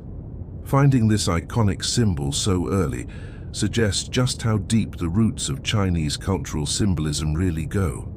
One of the most jaw-dropping underwater finds of the year happened off the coast of Israel.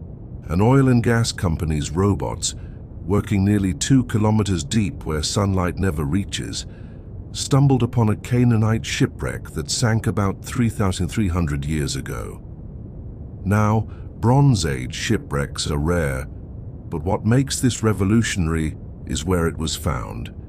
This ship was in deep water far from the coast. For a long time, the thinking was that ancient sailors hugged the shoreline, too afraid to venture into the open sea without the right navigational tools. This discovery flips that idea on its head. These sailors were navigating the open ocean, likely using the stars to guide them. They must have had incredible confidence in their ships and their skills. The wreck is fantastically preserved in the cold, dark depths, giving us an unprecedented snapshot of Bronze Age trade and technology. Let's shift gears to a discovery that's changing our view of early Christianity. In Artashat, Armenia, archaeologists uncovered what looks like the oldest Christian church ever found in the country, dating to around 350 AD. Armenia was one of the first nations to adopt Christianity as its state religion in 301 AD. This church, built just a generation later, shows how quickly the faith became organized and established. It wasn't a secret meeting in a house. This was a sophisticated public building with a unique octagonal cross-shaped design. It proves that Armenian Christianity had the resources and social standing to build major religious structures almost immediately after becoming the official state religion. This is concrete evidence for the rapid growth of institutional Christianity in the 4th century. Over in Germany, a 6,800-year-old skeleton has given us a deeply personal look into life in the Neolithic period. The preservation is so good that scientists can use modern forensics to learn amazing details. Isotope analysis of the bones can tell us where this person lived and what they ate. DNA gives us their genetic story. The skeleton shows signs of arthritis, revealing the kind of hard labor they performed, and healed fractures, which tells us their community cared for them after serious injuries. A complete skeleton like this is a treasure trove of information about an entire culture. We're learning so much about the era when humanity first started farming and building settled communities, all from this one individual's life story. Here's one that rewrites the map of ancient Britain. For centuries, everyone assumed the altar stone at Stonehenge came from Wales, like many of the other stones. But this year, a detailed chemical analysis revealed a shocker. Its mineral makeup matches rocks from Scotland over 500 miles away. Hauling a 6-ton stone that far 5,000 years ago would have been a monumental task. Why would they do it? It means there were powerful cultural connections and perhaps even trade networks between Scotland and southern England that we never knew about. It forces us to see Neolithic people not as isolated tribes, but as a sophisticated, organized society capable of incredible feats of engineering and long-distance collaboration. Stonehenge just got a whole lot more mysterious and impressive. Now let's head to South America. In Argentina, researchers confirmed that cave art at a site called Cueva Huenol 1 dates back 8,200 years, making it the oldest known rock art in all of the Americas. The cave contains nearly 900 paintings of geometric shapes, people, and animals.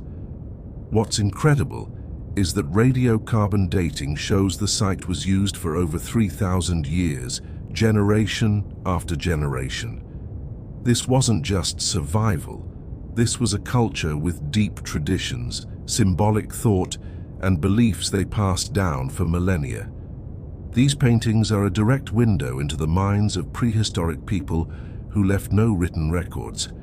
They give us clues about their world, from the animals they saw to their abstract ideas. Finally, a discovery driven purely by new technology. In Peru, researchers used artificial intelligence to scan satellite images of the Nazca region and found 303 new geoglyphs, basically doubling the number of these famous giant drawings. The AI was trained to spot the faint patterns in the desert floor, flagging sites for archaeologists to go and verify on the ground. This is a game changer for archaeology. Instead of walking every square mile, AI can do the initial search, making discovery faster and more efficient. The new figures, including humanoids and llamas, add more pieces to the puzzle of the Nazca lines. Were they for astronomy, religion, or something else entirely? The more we find, the closer we get to an answer. The age of AI-powered archaeology has truly begun. Thank you so much for watching. Around 5,000 years ago, something happened in Europe that changed it forever. This wasn't a volcano or an ice age. It was a mass migration of people from the vast steppes of Asia, an event that would completely reshape the genetics, culture, and even the appearance of Europeans. These people, who we now call the Yamnaya, are one of the biggest demographic game changers in human history. And here's the amazing part. We only figured this out recently, thanks to the incredible technology of ancient DNA analysis.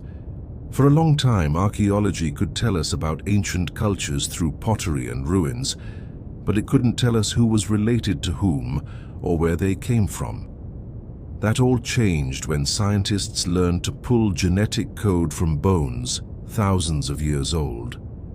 What they found in the DNA of ancient Europeans was a story of migration and transformation that rewrote the history of an entire continent. The Yamnaya emerged on the massive grasslands between modern Ukraine and Kazakhstan. They were expert pastoralists, herding cattle and sheep.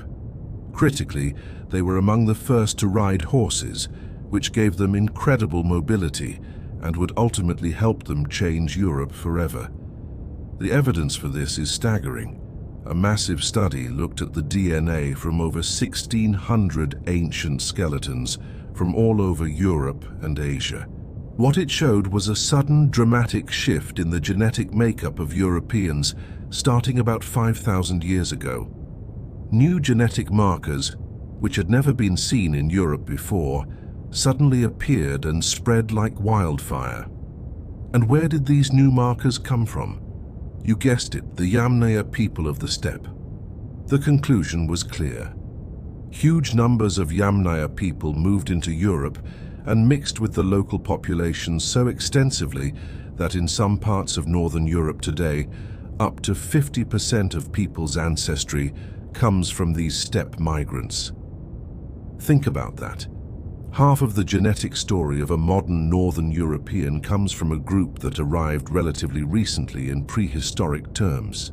The original farmers who had lived in Europe for thousands of years were either pushed out or absorbed into this new wave of people. And this change happened fast, within just a few centuries.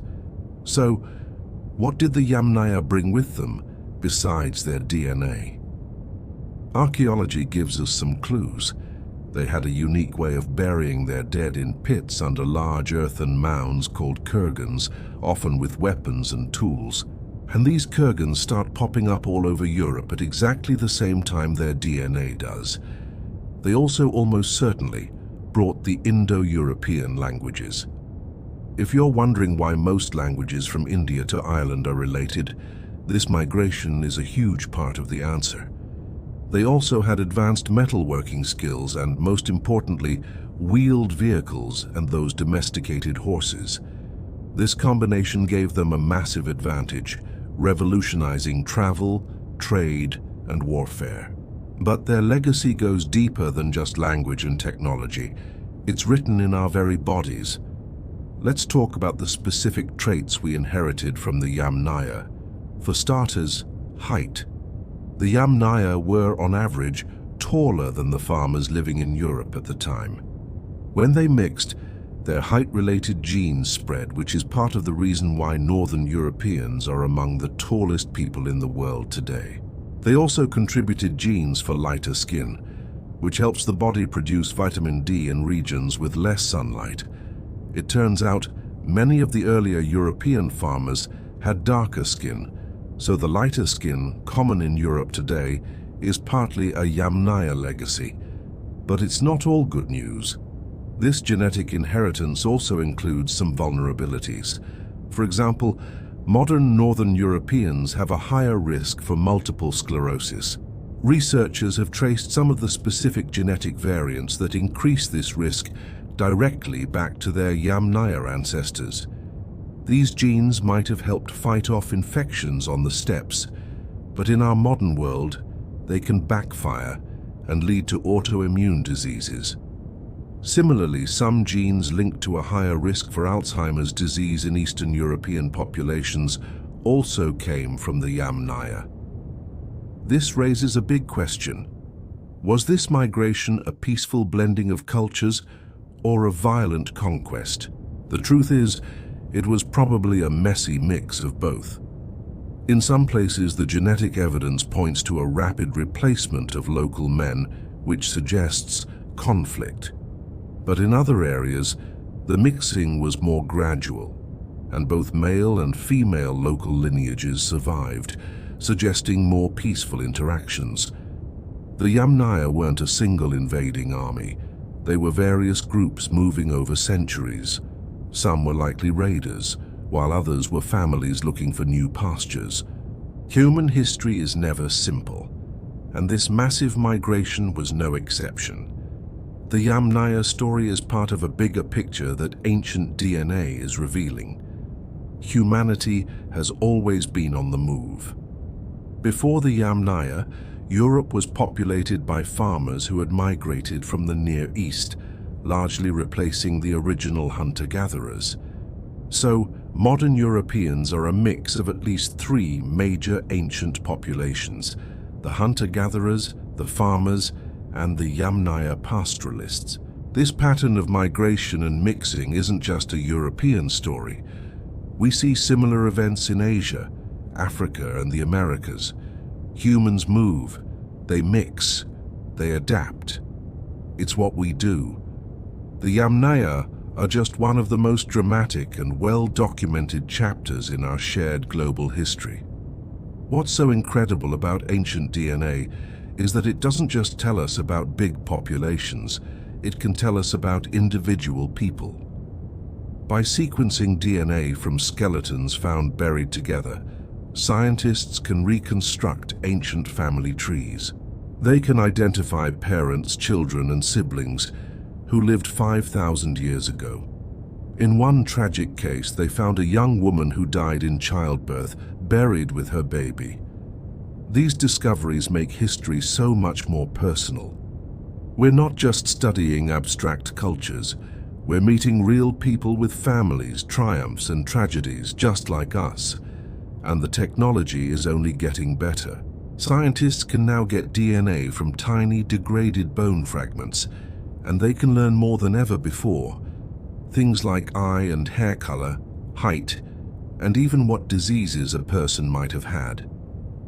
Of course, this powerful technology comes with big ethical questions about who has the right to study ancient remains and how we handle discoveries that might challenge people's modern identities. It's a conversation we need to have as we continue to unlock the secrets of the past. Some groups have tried to twist this research to support nationalist ideas of racial purity. But the science shows the exact opposite. It proves that European populations, like all human populations, are the product of constant mixing. There's no such thing as a pure race. The Yamnaya themselves were a mix of different ancestral groups, and they went on to mix with the people they met in Europe. The real story here is about our deep, shared interconnectedness. If you have European roots, your ancestry is a rich tapestry woven from people who came from all over.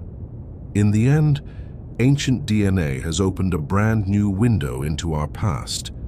We can now combine genetics with archaeology and linguistics to get a picture of human history that is more complete and fascinating than we ever imagined. The story of the Yamnaya is just one piece of this incredible puzzle, a tale of a people who traveled vast distances and transformed a continent. Their journey is a powerful reminder that our history is one of movement, mixture, and constant change. The ancient Maya civilization is famous for its sophisticated writing, advanced math, and monumental cities, but they're also known for complex and sometimes unsettling ritual practices. For decades, Archaeologists have found evidence of these rituals, but the details of who was involved and why remained a mystery. Were they prisoners, locals, men or women? Then a groundbreaking study using ancient DNA blew the lid off one of the biggest Maya mysteries at the famous city of Chichen Itza. What it revealed was so unexpected, it completely overturned everything we thought we knew. The study focused on a burial site next to a sacred cenote, a natural sinkhole the Maya believed was a portal to the underworld, a place where they made offerings to the rain god, Chak. Researchers managed to extract and sequence ancient DNA from the remains of 64 individuals who were part of these rituals between 500 and 900 AD. Before this, the popular theory, based on art and early reports, was that these were primarily young women and girls offered to ensure fertility. It was a story everyone accepted, but science has a way of checking the facts. When the genetic results came in, they were stunning. Every single one of the 64 individuals was male. Not a single female was found. This one fact completely rewrote the story of these rituals. But the revelations didn't stop there. The DNA analysis showed that all of these individuals were young children, between 3 and 6 years old. We're not talking about adult warriors. We're talking about little boys. And then came the most remarkable discovery of all. Many of the boys were related. The scientists identified multiple sets of brothers, including at least 2 pairs of identical twins. This is incredibly significant because twins are central figures in the Maya creation story, the Popol Vuh. The hero twins, Hunahpu and Ixbalanque, are divine figures who defeated the gods of the underworld. The presence of real-life twins in this ritual suggests the Maya were deliberately recreating this powerful myth, likely believing it would make their offerings more potent. This completely changes our understanding of the ritual's purpose. Instead of a fertility rite involving young women, this was about something else entirely: water. The Yucatan Peninsula has no surface rivers, so the Maya were completely dependent on rainfall and the water from cenotes. Drought was a constant, life-threatening danger. The rain god, Chak, was one of their most important deities. The evidence suggests these boys were offered to Chak, especially during times of severe drought, in a desperate attempt to bring rain and save their community. The selection of young boys, especially twins, was a highly specific, symbolic act tied directly to their deepest religious beliefs about cosmic balance and survival. So, who were these boys? Isotope analysis of their teeth and bones showed they were well fed, with diets as good or even better than the average person's. This means they weren't outcasts. Some researchers believe they may have been specially chosen and cared for in preparation for the ritual. The analysis also proved they were locals, not foreign captives. They were children from the Chichen Itza community itself. This raises profound and difficult questions. Were their families honored by this, or did they have no choice? While the science gives us incredible facts, it can't tell us about the social dynamics or the emotions involved. But it's clear this was a deeply meaningful and organized practice. The methods used here represent the cutting edge of modern archaeology. DNA sequencing revealed their sex and family relationships. Isotope analysis uncovered their diet and geographic origins. Radiocarbon dating pinpointed when the rituals happened, showing it was a tradition that lasted for centuries, and skeletal analysis confirmed their age and health. By combining all these techniques, we get a multi-layered, incredibly detailed picture of an event that happened over 1,000 years ago. We know they were local, well-nourished boys, aged 3 to 6, many of them brothers or twins, offered to the rain god Chak. This study perfectly illustrates how science is revolutionizing our understanding of the past. Ancient DNA can give us hard facts, sex, ancestry, relationships, that old-school archaeology could only guess at. But DNA can't tell us about culture or belief on its own. It tells us that twins were chosen, but it's the Maya texts and art that tell us why twins were so important. It is this powerful combination of hard science and cultural interpretation that allows us to build a much richer, more accurate picture of ancient societies. The DNA provides the what, and the archaeology provides the why. Of course, studying the remains of these children requires a great deal of sensitivity and respect. These were real people, not just data points. Archaeologists today work to engage with modern Maya communities, who are the descendants of these ancient people, to discuss this complex history. While it's a difficult subject, understanding why societies in the past resorted to such extreme measures, especially in response to environmental crises like drought, gives us profound insight into the human condition, the power of belief, and the fragility of civilization. It's a story that must be told with honesty and empathy. This discovery is a powerful reminder of how much we still have to learn. For decades, the world's leading experts were wrong about one of the most famous rituals at one of the most famous Maya sites. If we could get something so fundamental wrong, what other assumptions about the ancient world might be overturned by new evidence? This should make us humble about what we think we know. It also shows the incredible potential locked away in museum collections. These bones were excavated long ago, just waiting for technology to advance enough to finally unlock their secrets. So, as we reflect on this incredible story from Chichen Itza, we see a complex picture emerge. We see an ancient society driven by a sophisticated religious worldview, making the ultimate offering to ensure its survival. The DNA evidence doesn't just solve a mystery. It connects us to these children on a human level, letting us know they were brothers, twins, and members of a community facing an existential threat. It's a story of both tragedy and profound belief. And now, this theme of survival and crisis will lead us to our next topic. We're going to explore why entire civilizations fall, looking for patterns in ancient collapses that might just serve as a cautionary tale for our own time. Throughout history, complex civilizations have risen and then collapsed, sometimes vanishing so completely that later people forgot they even existed.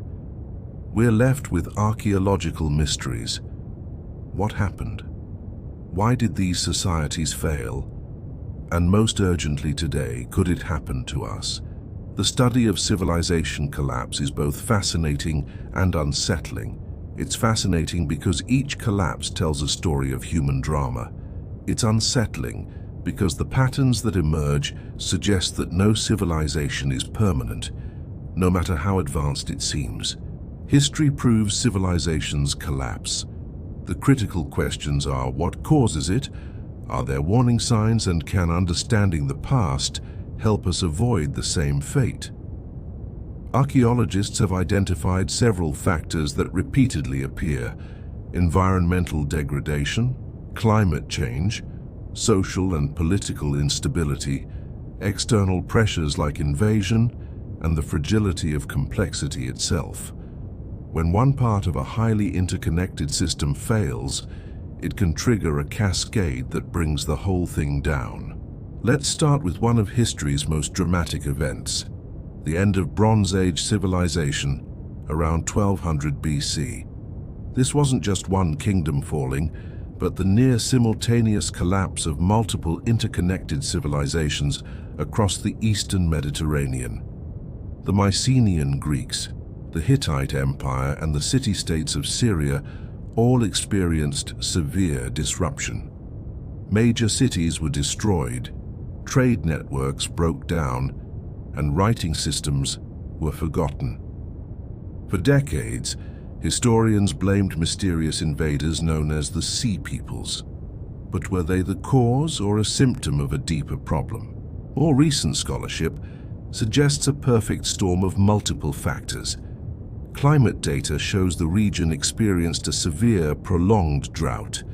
For societies dependent on regular rainfall, this would have been catastrophic, leading to famine, unrest, and political instability. The drought didn't just affect food production. It crippled the complex trade networks that were the lifeblood of the Bronze Age. Bronze requires both copper and tin, which had to be sourced from distant regions. These trade routes needed political stability and surplus wealth to function. When drought caused crop failures, trade broke down. Without tin, societies couldn't make bronze for tools and weapons. As individual kingdoms weakened, their inability to trade weakened others, creating a domino effect.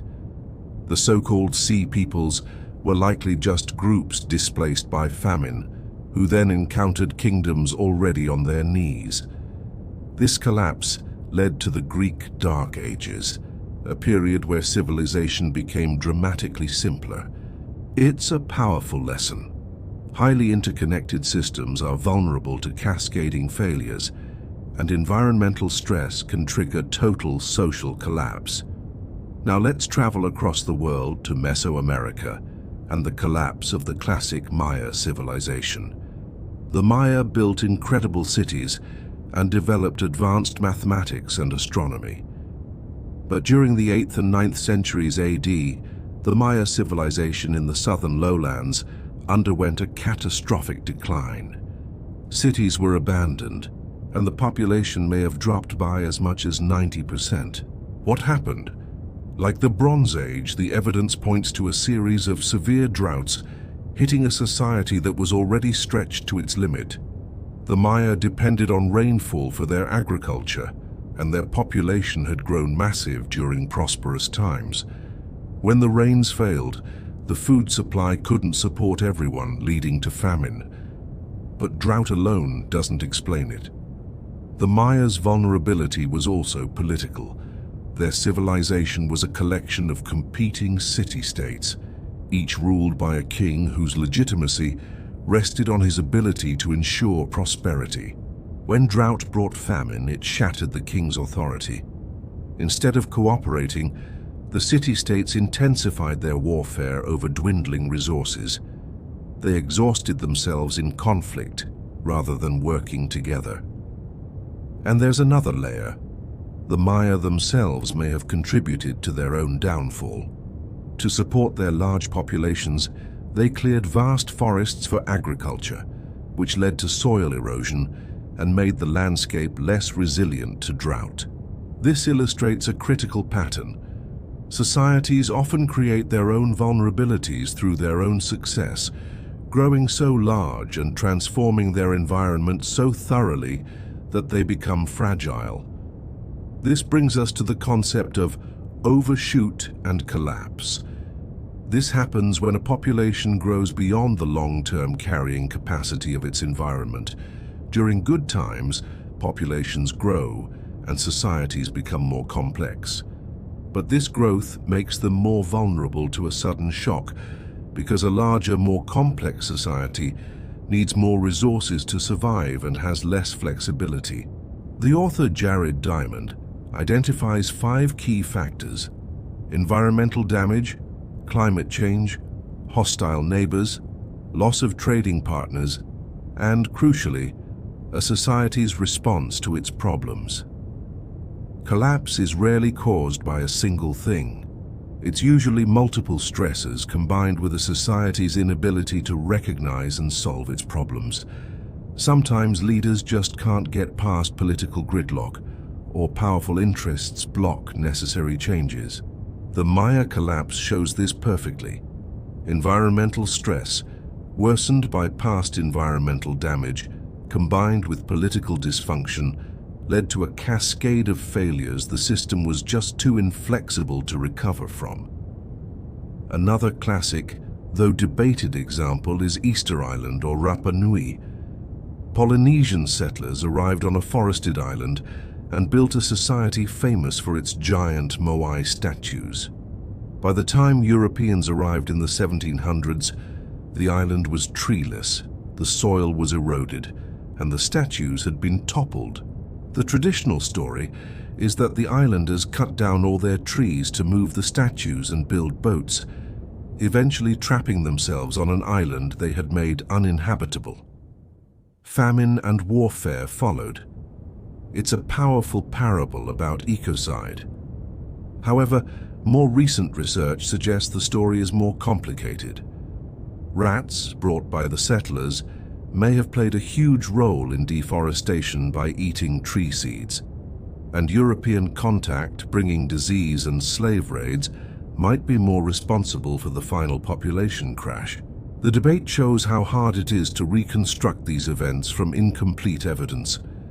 What's clear across all these cases is that collapse is a process, not a single event. It's the culmination of long developing problems. There are almost always warning signs, but societies frequently fail to respond effectively. Why? Well, immediate problems always seem more urgent than long-term threats. Solutions often require short-term sacrifice for long-term gain, which is politically unpopular. And complex societies are hard to change. They get locked into unsustainable practices. Finally, if the elites in a society are insulated from the consequences of their actions, they have little incentive to change course until it's too late for everyone. We humans are just not wired to respond well to slow-moving, gradual threats like soil depletion or climate change. So what does this all mean for us today? The parallels are pretty unsettling. Our global civilization faces massive environmental stress, from climate change to resource depletion. Our systems are incredibly complex and interconnected, making them vulnerable to cascading failures. And we are certainly struggling with political dysfunction and the inability to act on problems we know exist. So, are we headed for collapse? Some researchers think so, arguing we're on the same trajectory as past civilizations, just on a global scale. Others believe modern technology and our scientific understanding give us advantages past societies never had. The truth is, collapse isn't inevitable, but it's not impossible either. It all depends on the choices we make. A key lesson is that resilience, flexibility, diversity, and not pushing systems to their absolute limit matters more than peak power. But as we conclude, it's worth noting that collapse isn't always the end of the story. While it involves immense suffering and loss, it can also create space for renewal. The Bronze Age collapse eventually gave way to the Iron Age and classical civilizations. After the southern Maya cities fell, new ones flourished in the north.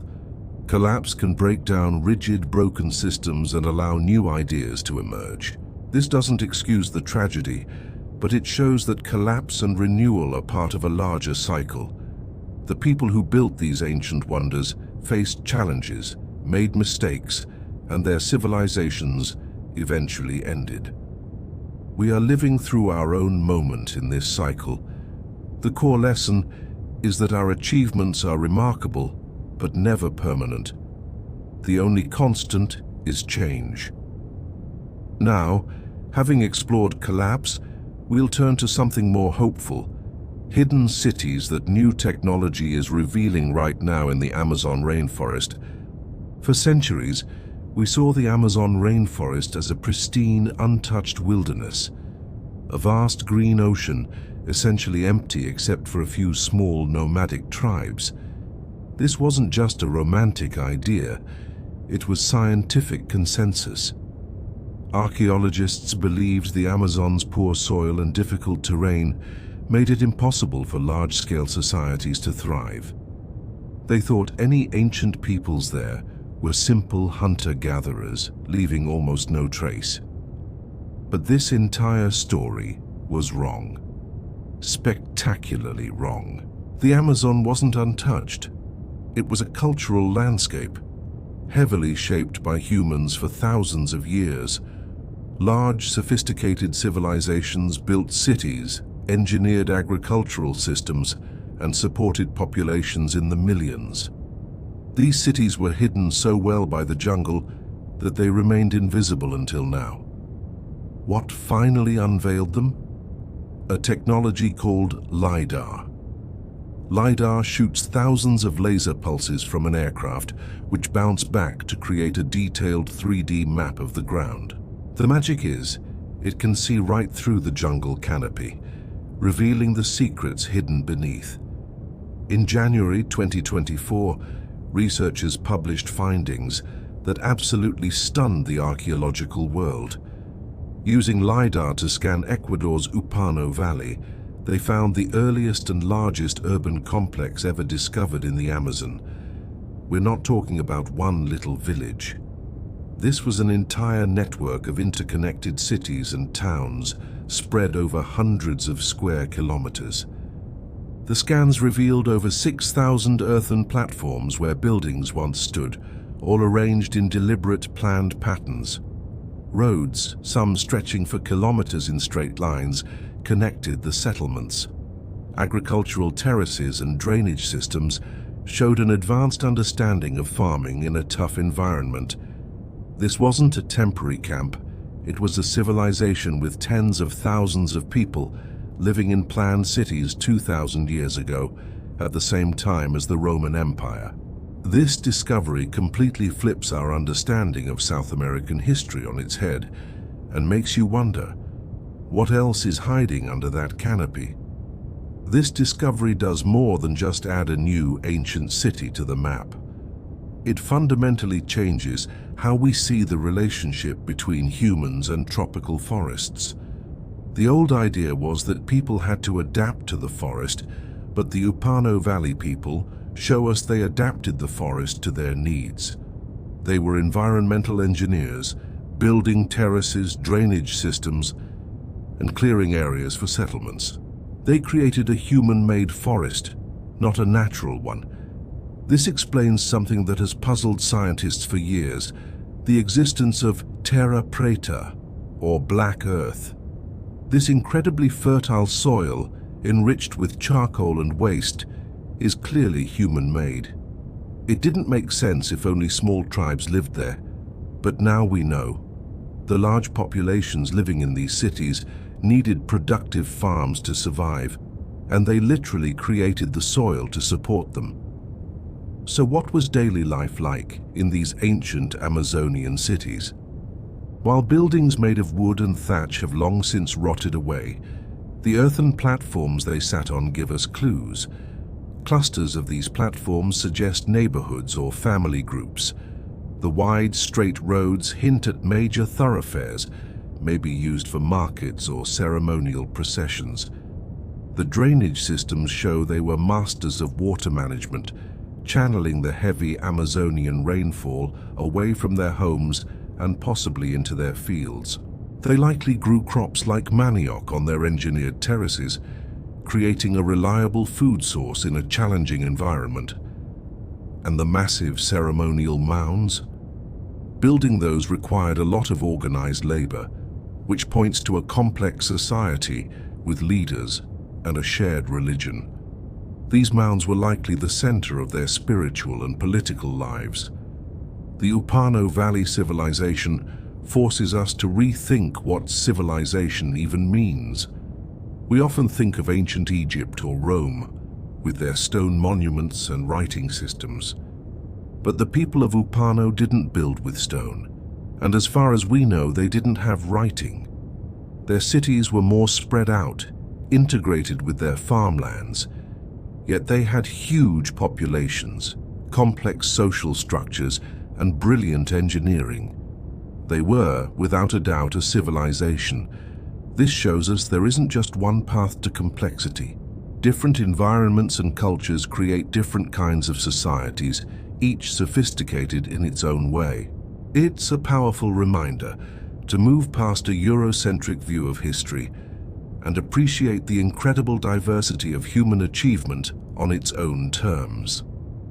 The technology that found these cities, LiDAR, is changing archaeology everywhere. Before LiDAR, surveying a dense jungle was a nightmare. You could miss entire cities just a few feet away. Now, in a matter of days, researchers can map vast areas, revealing the ground beneath the trees. This has led to incredible discoveries, not just in the Amazon but all over the world. In Cambodia, LiDAR revealed the true massive scale of the city around Angkor Wat. In Guatemala, it uncovered over 60,000 previously unknown Mayan structures. We're finding that places we thought were wild jungle were actually ancient urban landscapes. The Amazon is just the most stunning example, and we're only getting started. The next few decades will likely redraw the map of the ancient world. But LiDAR maps are just the beginning. They show us that something is there, but not who built it or why they left. For that, archaeologists need to get their hands dirty with traditional excavation. The challenge in the Amazon is that the hot, humid environment destroys most organic materials like wood or bone. What survives are things like pottery, stone tools, and the earthworks themselves. By carefully studying these, researchers can piece together the story. Ceramic styles help with dating, soil samples reveal what activities took place, and tiny plant fossils show what they grew. It's slow, painstaking work. It will take decades to fully understand these cultures. What we know now is just the first chapter. A huge question looms over all of this. Where did these civilizations go? The Upano Valley cities were thriving 2,000 years ago, but seem to have been abandoned around 600 AD, long before Europeans arrived. Why? It could have been climate change, warfare, or environmental collapse. We just don't know yet. But for the civilizations that were still thriving when Europeans arrived in the 1500s, the answer is devastatingly clear. Diseases like smallpox and measles, brought from the Old World, swept through the Americas, killing up to 90% of the indigenous population. Entire societies collapsed, cities were abandoned, and the jungle grew back. The pristine wilderness the first European explorers saw was actually a post-apocalyptic landscape.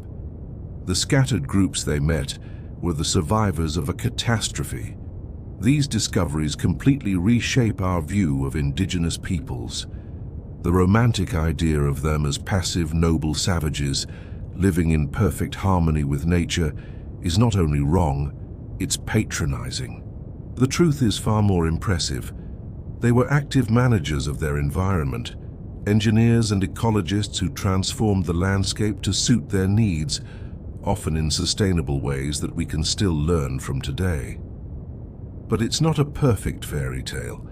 Some sites show evidence of deforestation and soil erosion, a reminder that even sophisticated ancient societies could make mistakes. They were human, capable of both incredible achievements and failures, just like us. This history doesn't diminish them. It recognizes their true complexity and agency. So as we wrap up, what does this all mean? The discovery of the Amazon's hidden cities proves that major civilizations can lie completely unknown right under our noses. It should make us humble about what we think we know about the past. If a society of this scale can be missed for centuries, what else is out there waiting to be found in the world's jungles, deserts, and oceans? It also teaches us to question our assumptions. The belief that the Amazon couldn't support large populations blinded people to evidence that was right in front of them. And finally, it highlights the importance of working with modern indigenous communities, whose traditional knowledge and oral histories can provide invaluable context to these discoveries. The hidden cities of the Amazon are slowly being revealed, but the real journey of understanding them has just begun. Throughout our journey into ancient mysteries, we've seen a constant tug-of-war. On one side, you have mainstream archaeology, methodical, peer-reviewed, and cautious. On the other, alternative researchers propose radical ideas, lost civilizations, ancient high-tech, and forgotten cataclysms. They often clash. Academics accuse alternative theorists of sensationalism, while alternative theorists accuse academics of being dogmatic. The truth? It's complicated. Both sides have valid points and both have serious flaws. Yes. Let's start with what alternative theorists get right. First, they ask important questions. When faced with a true anomaly, the mainstream can sometimes be dismissive. Alternative researchers force us to keep looking at the unsolved puzzles. Second, they're right that history books get rewritten. Just look at Göbekli Tepe, which completely upended our ideas about the Neolithic era. Today's scientific consensus can become tomorrow's outdated theory. We need people who are willing to challenge our assumptions. Third, alternative researchers often bring a bird's-eye view that specialists can miss. Mainstream archaeology can be a bit siloed, with experts knowing a ton about one specific thing, but missing connections to other fields. Alternative thinkers, by drawing from geology, astronomy, and mythology, sometimes spot valid patterns, even if their final conclusions are off. And fourth, they're usually better at talking to the public. They write popular books and create engaging documentaries, while academics often publish in dense paywall journals. This means many people only ever hear the exciting alternative side of the story. However, and this is a big however, alternative theories have major problems. First, they cherry-pick evidence. They'll focus on a perfectly cut stone or an astronomical alignment, but ignore mountains of everyday evidence like tools, pottery, and food waste that contradicts their idea of a lost super-civilization. Second, they often create a straw man of the mainstream view. They'll claim academics say something is impossible, when in reality, archaeologists have already explained how it was likely done with the tools and knowledge available at the time.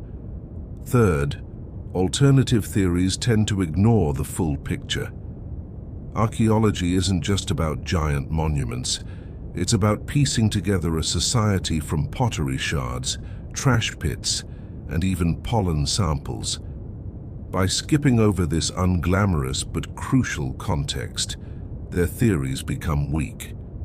Fourth, there's the go-to explanation: aliens or a lost civilization. When something seems too advanced, they jump to these conclusions. It's an easy answer, and frankly, it's often insulting to the ingenuity of ancient people, implying they couldn't have been brilliant on their own. Fifth, many of these theories can't be proven wrong. If you claim all evidence of a lost civilization was wiped out in a catastrophe, there's no way to disprove it. A real scientific theory has to be testable. Finally, there's a lack of rigorous peer review. Most alternative ideas are published directly to the public, skipping the critical feedback from experts that is essential for quality control. When a journal rejects their work, they often cry suppression, when it's really about not meeting basic standards of evidence. But let's be fair, mainstream archaeology isn't perfect either. First, the field can be very resistant to change. Careers are built on existing ideas, and challenging them is risky, especially for young scholars. This creates a conservative bias. Think of Göbekli Tepe again. It faced skepticism until the evidence became too overwhelming to ignore. How many other good ideas have been dismissed too quickly? Second, there's a historical bias. Research has long focused on Europe and the Near East.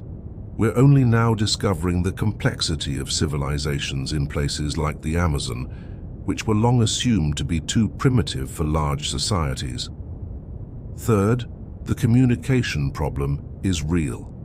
Academics often write in jargon for other academics, leaving a vacuum that alternative voices are happy to fill with simpler, albeit less accurate narratives. Fourth, funding can shape the science. Research needs money, and the priorities of universities, governments, or developers can influence what gets studied and what gets published. And fifth, there can be a reluctance to embrace inconvenient findings. It's not a conspiracy, just human nature. Admitting that decades of work might be wrong is hard, and institutions can be slow to change course. So what's the solution? We need intellectual humility and rigorous methods. We have to be brave enough to say we don't know, without filling the gaps with wild speculation. We must follow the evidence, even when it's uncomfortable, but also critically evaluate that evidence. We need to take alternative ideas seriously enough to understand their appeal, but check if they're actually backed by facts. And most importantly, we need to communicate better, explaining what we know, what we don't, and why good science means being open to new ideas but skeptical of unsupported claims. Let's look at the age of the Sphinx. Mainstream Egyptology dates it to around 2500 BC, linking it to Pharaoh Khafra. The style, location, and inscriptions all point to this. But alternative researchers like Robert Schoch and Graham Hancock point to water erosion on its body, arguing it must have been carved thousands of years earlier when Egypt had much more rainfall. This is a great debate. The erosion is real and needs explaining. But if the Sphinx is that old, who built it? There's zero archaeological evidence of a civilization in that period capable of such a feat. No settlements, no tools, nothing. This is where Occam's razor comes in. The simplest explanation is usually best. The mainstream view requires us to explain the erosion through known processes like wind, sand, and humidity over 4,500 years. The alternative view requires us to invent an entire lost civilization for which we have no other proof. An extraordinary claim requires extraordinary evidence, and debated geological observations aren't enough. It is the difference between healthy skepticism, questioning the erosion, and unhealthy skepticism, insisting the conventional date is wrong while ignoring the massive lack of supporting evidence. Another example is the Piri Reis map from the 16th century. Some claim it shows the coast of Antarctica ice-free, suggesting knowledge from an ancient source. But careful analysis shows it's more likely a distorted map of South America. We see Antarctica because we want to see it. A classic case of finding patterns that are not really there. Sometimes the mainstream explanation, even if correct, just isn't very satisfying. Take the giant Moai statues of Easter Island. How were they moved? Experiments show they could have been walked upright with ropes. While it's possible, it's hard to imagine the sheer difficulty. This leaves room for other ideas to take hold, not because they're better, but because they're simpler. Aliens did it is a clean, easy answer. They probably used ropes, and it was incredibly hard, acknowledges uncertainty, which many people find uncomfortable. Science has to get better at communicating that uncertainty is a sign of honesty, not weakness.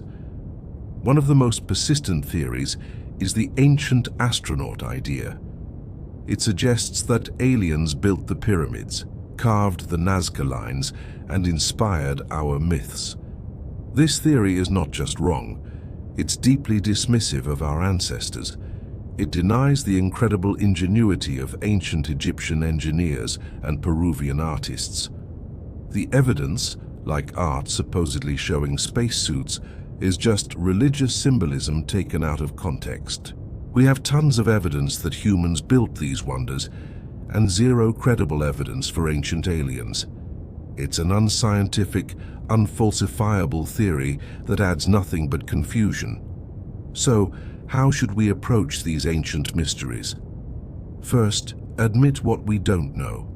Archaeology is a living science. Second, demand strong evidence for big claims. We don't know how they did it is not proof of aliens. Third, look at all the evidence, including the boring stuff like trash heaps and broken pottery. Fourth, always remember how intelligent ancient people were. With time and motivation, humans can achieve incredible things.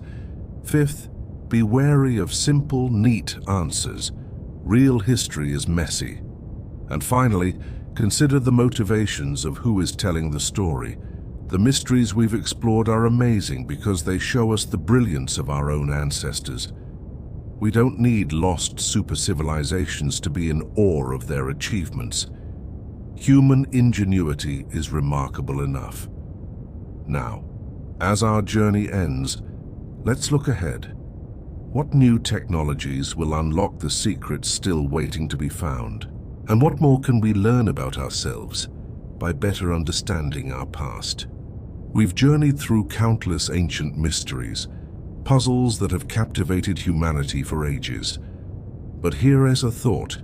Many of the incredible discoveries we've talked about, from sunken cities to Amazonian settlements, to the genetic secrets of ancient peoples, would have been impossible just 20 or 30 years ago. The tools we used simply didn't exist. This begs an exciting question. What will the next 20 or 30 years reveal? Which of today's unsolvable mysteries will be cracked by technologies that are still just a dream? The truth is, we're entering a golden age of discovery. The pace of finding significant sites and rewriting history is speeding up, not slowing down. Let's dive into the cutting-edge tech that's completely changing how we see the past. We've already seen what LiDAR can do, using lasers to peer through dense jungle canopies and find forgotten cities. And it's only getting better. Higher resolution scans are revealing smaller details, and as the technology gets cheaper, we'll see massive surveys of every major forest on Earth. The Amazon discoveries? Just the tip of the iceberg. We're almost certain to find similar hidden civilizations in Central America, Southeast Asia, and Central Africa. Then there's ground-penetrating radar, or GPR. It's like an X-ray for the Earth, letting us see what's buried without ever touching a shovel. This is huge for preserving sites. Soon, archaeologists will carry portable GPR devices that can map an entire site in 3D in just a few days. No more guessing where to dig. They'll know exactly where to focus their efforts for the biggest impact. And up in space, satellites are getting a major upgrade. We're now using AI to scan massive amounts of satellite images, teaching computers to spot the faint outlines of ancient roads, walls, and farms that are invisible to the human eye. In the near future, an AI will be constantly watching our entire planet, creating a global map of potential archaeological sites. Now, let's go underwater. The deep ocean is Earth's final frontier, with most of it completely unexplored. But autonomous underwater vehicles and advanced sonar are changing that. These robotic explorers can map the seafloor in stunning detail, finding shipwrecks and even submerged settlements from the last ice age, when sea levels were much lower. If any advanced civilizations existed back then, their remains are waiting for us on the seafloor. The ocean is a time capsule of human history, and we're finally getting the key to unlock it. Back on land, DNA technology is moving at lightning speed. It's becoming cheaper and more powerful every day. Soon we'll be able to pull genetic information from even the tiniest, most ancient organic fragments, allowing us to trace human migrations with incredible precision and even reconstruct family trees from thousands of years ago. And it gets even more amazing. We're not just reading the DNA code, we're learning to translate it. We're getting better at predicting what ancient people actually looked like from their genes, not just eye and hair color, but their facial features and build. Imagine creating a realistic 3D portrait of someone who lived thousands of years ago, based solely on their DNA. Complementing this is the study of ancient proteins, which survive even longer than DNA. This can tell us what people ate, what diseases they had, and even their occupations. Combine this with isotope analysis, which tracks diet and movement, and we can build breathtakingly detailed biographies of individual lives from the distant past. Artificial intelligence is also revolutionizing how we handle ancient texts. AI systems are learning to read damaged scrolls and inscriptions that are completely illegible to us, like the amazing breakthroughs with the Herculaneum scrolls. Soon AI might help us crack lost languages, unlocking entire libraries of forgotten knowledge. AI is also a master restorer. It can analyze broken pieces of pottery or fragments of a ruined temple and digitally reconstruct what the original looked like. Machine learning algorithms can also spot subtle patterns in artifact styles or building techniques across vast regions, revealing ancient trade networks and cultural connections that we never knew existed. And then there's virtual and augmented reality. Imagine putting on a headset and walking through a perfect reconstruction of ancient Rome, or exploring a site that's too dangerous to visit in person. Or picture visiting a ruin, and your AR glasses overlay a digital ghost of the original building, letting you see the past and present at the same time. This tech is already here, and it's about to change how we all experience history. Our dating methods are also getting a major upgrade. Radiocarbon dating is becoming more precise, and new techniques are emerging that can, for example, tell us the last time a piece of pottery was exposed to sunlight. We're also using materials science to understand ancient technologies. We've discovered that some ancient techniques, like making Roman concrete, were surprisingly sophisticated, sometimes even better than our own. By studying them, we might just rediscover forgotten innovations that can help us build a better future. And by analyzing ancient pollen, sediment DNA, and other environmental clues, we're recreating past landscapes in incredible detail. This helps us understand how our ancestors adapted to climate change and how their actions shaped the world we live in today. Archaeology is also becoming more democratic thanks to citizen science. Everyday people are helping professionals by analyzing satellite images or transcribing ancient texts from their home computers. People are even making their own discoveries using tools like Google Earth. This is fantastic for public engagement, but it also creates challenges, like protecting newly found sites from looters. The ethics of archaeology are evolving too. There's a growing understanding that archaeologists must work with and respect the descendant communities of the people they study. These ancient sites are not just data points, they are sacred places. This has led to more collaboration and the repatriation of artifacts and human remains to their rightful homes. Believe it or not, climate change is a double-edged sword for archaeology. Rising seas and erosion are destroying countless sites, creating a desperate race against time to save what we can.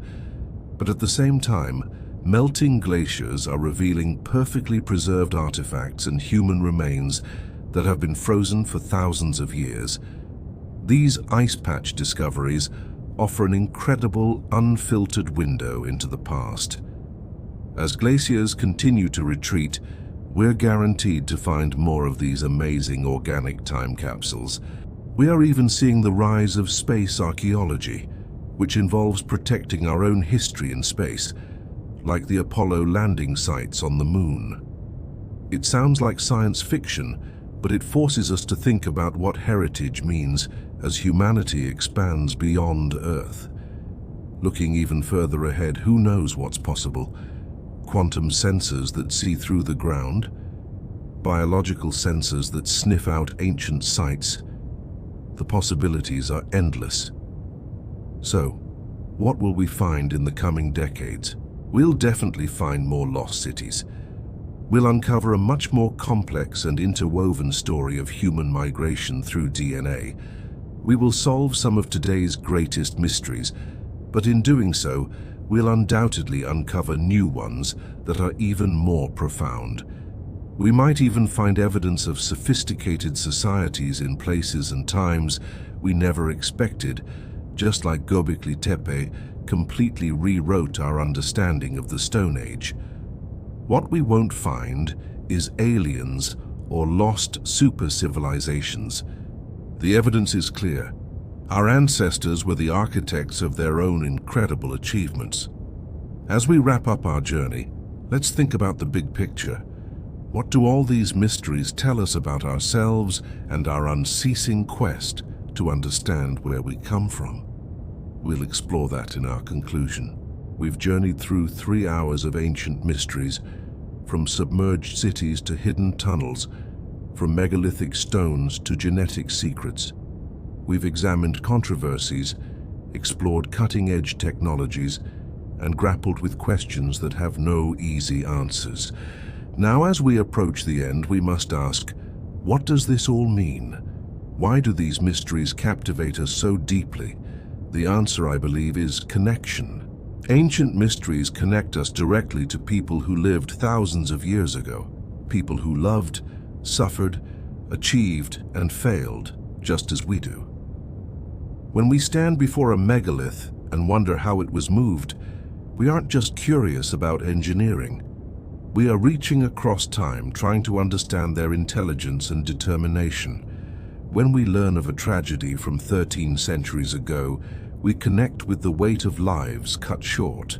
These mysteries remind us that we are part of a human story much larger than our own lives. One of the most profound lessons is that intelligence isn't progress.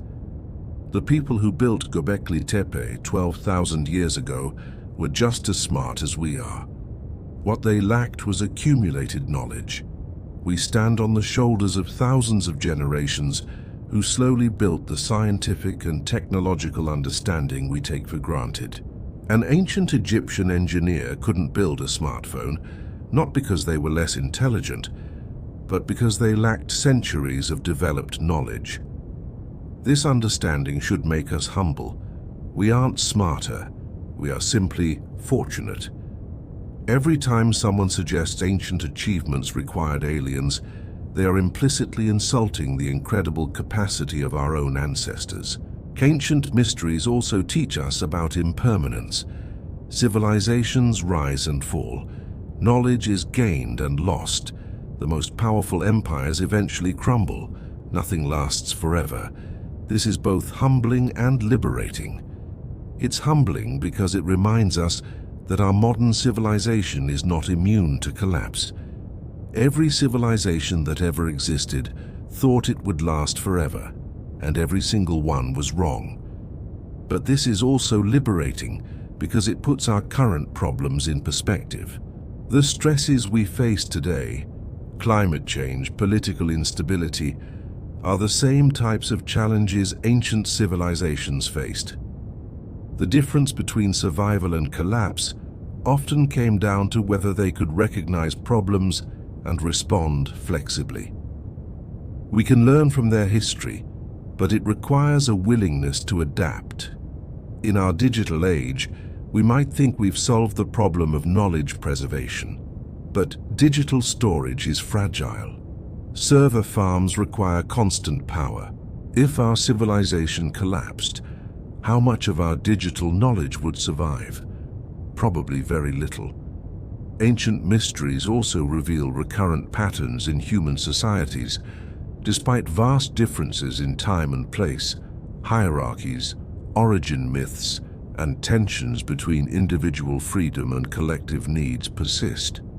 Studying ancient societies shows us that many problems we see as uniquely modern, like inequality or environmental degradation, are actually universal human challenges. This doesn't mean they're unsolvable, but it does mean we should be skeptical of simplistic solutions. For millennia, humans have strived to create ideal societies, but never perfection. Understanding this counsels realistic optimism. We can improve things, but we must be suspicious of utopian promises. The study of ancient mysteries also highlights the importance of interdisciplinary thinking. The best research draws from geology, biology, astronomy, and more. Complex questions require collaboration across different fields, a vital lesson for solving today's most pressing real-world problems. Another profound lesson is about uncertainty. Archaeology rarely provides definitive answers. Learning to be comfortable with ambiguity is a crucial intellectual skill. In science, we don't have absolute truth. We have models and theories that best fit the available evidence. The mark of good thinking is the ability to hold different levels of confidence at the same time, to be certain about some things while remaining open-minded about others.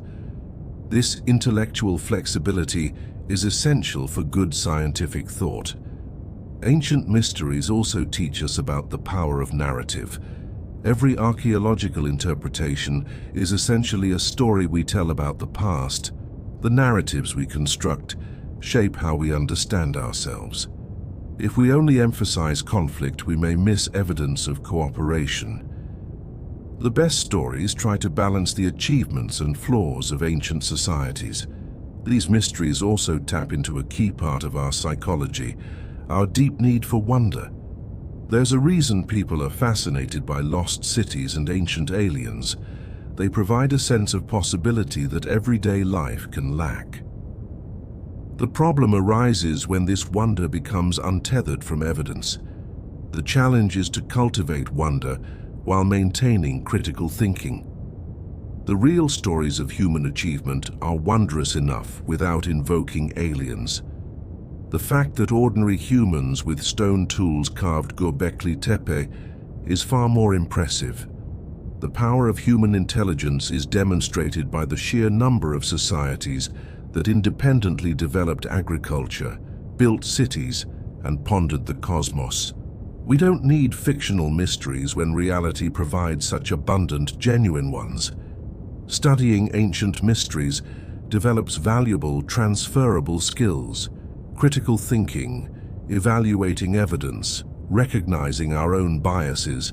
These are the exact skills needed to navigate a modern world flooded with misinformation. Learning to analyze whether the Baghdad battery was truly an ancient electrical device helps you evaluate modern claims. The habits of mind developed by analyzing the past transfer directly to analyzing the present.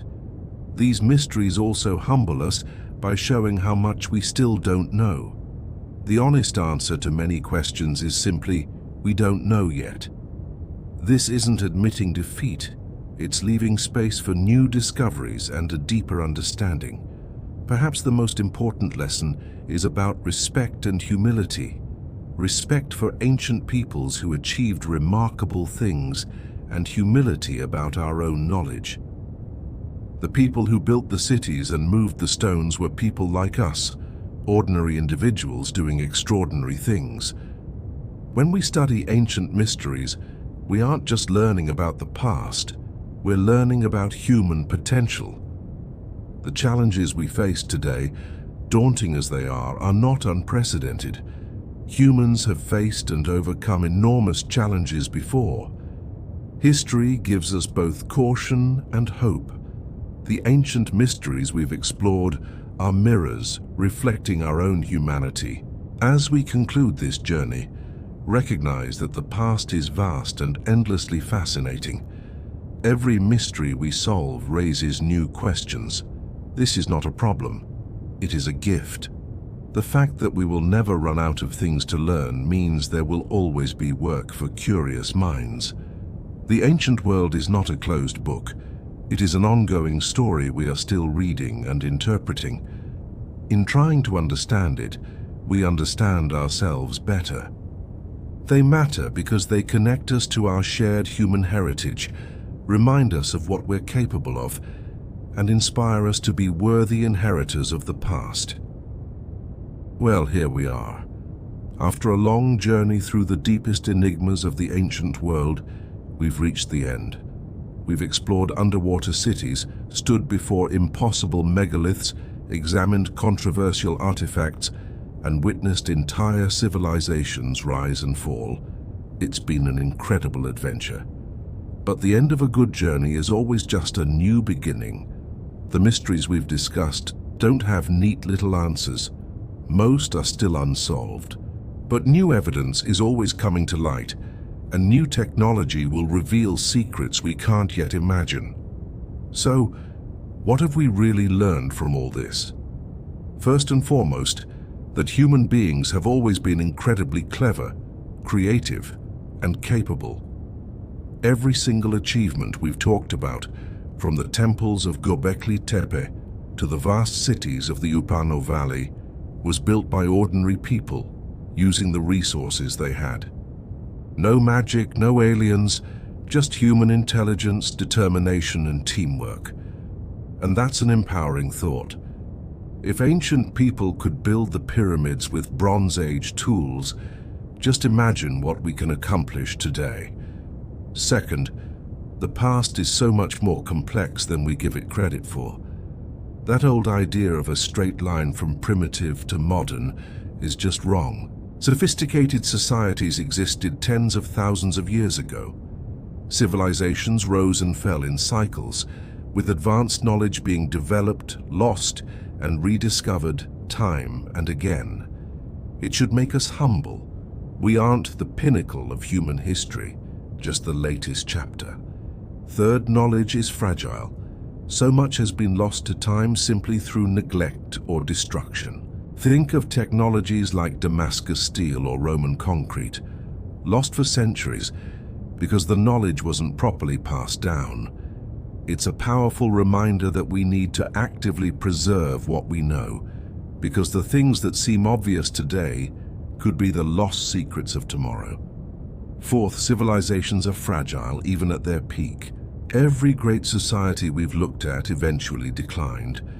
No amount of power or wealth made them immune to things like climate change, political dysfunction, or resource depletion. This isn't about despair. It's about being realistic. Our modern world isn't exempt from these forces. We have the knowledge to see the warning signs and do better, but the critical question is whether we have the will to act. And fifth, mysteries matter, not because they hold some earth-shattering secret, but because they keep us curious, humble, and open-minded. The questions we can't answer are just as important as the ones we can. They remind us that there's always more to learn, always another discovery waiting just around the corner. A world without mystery would be a much poorer place. Another key lesson is the power of collaboration. The most exciting recent breakthroughs, like using DNA to understand sacrifice victims or LiDAR to find hidden cities, happened when experts from different fields worked together. Archaeologists, geneticists, geologists, computer scientists. No single field has all the answers. The future lies in breaking down those barriers and pooling our knowledge. And of course, evidence matters. We've seen the huge difference between rigorous, fact-based conclusions and wild speculation. The scientific method is our best tool for getting reliable answers. This doesn't mean shutting out new ideas, but it does mean that extraordinary claims require extraordinary evidence. Simply put, if you're going to suggest aliens built the pyramids, you need a lot more than just a gut feeling. We also have to remember that cultural context is everything. To understand ancient peoples, we need to try and understand their worldviews, not just their buildings. we have to be careful not to project our own modern values onto them. Respecting the past means trying to see it on its own terms. On that note, it's crucial that the public stays engaged with archaeology. This is our shared human heritage. Researchers have a duty to share their findings in a way everyone can understand, being honest about what we know, what we think, and what is still a total mystery. This creates informed citizens who understand why preserving these sites is so important. And critically, descendant communities must be part of the conversation. The past isn't just data, it's the living heritage of people today. Ignoring them is not only ethically wrong, it leads to worse science. Local communities hold invaluable knowledge and perspectives. True collaboration means giving them a voice in how their own history is studied and shared. And while all this amazing new technology like LiDAR and DNA analysis is a game changer, it's just a tool. It gives us data, but it still takes human expertise and insight to understand what that data actually means. Technology augments human intelligence. It doesn't replace it. Ultimately, the questions we ask shape the answers we find. If researchers assume something is impossible, they won't look for it. That's why it's so important to question our own assumptions and why diversity in the field is vital. People from different backgrounds bring new perspectives and challenge old ideas.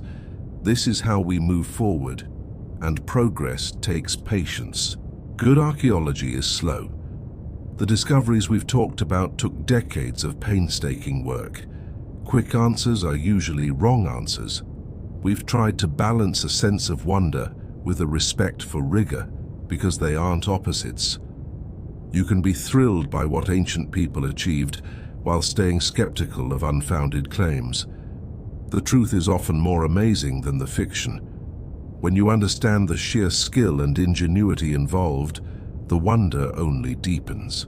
And the final, most important lesson is this: we are part of this story.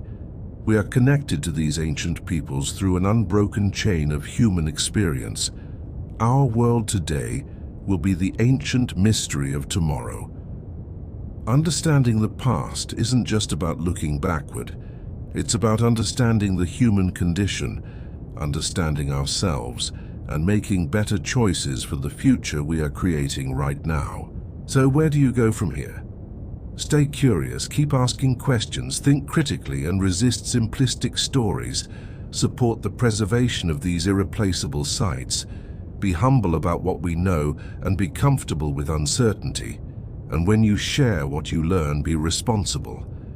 Remember, these ancient mysteries matter because they connect us all. Every triumph, every failure, and every puzzle was created by people just like us. Their legacy shows us that challenges can be overcome, but we must be vigilant. We honor them not by accepting easy answers, but by engaging with the real evidence, asking good questions, and recognizing our profound connection to everyone who came before. The journey never truly ends. There is always more to discover. Thank you for exploring these mysteries with me. Now, go keep questioning, keep learning, and keep marveling at the incredible story of us.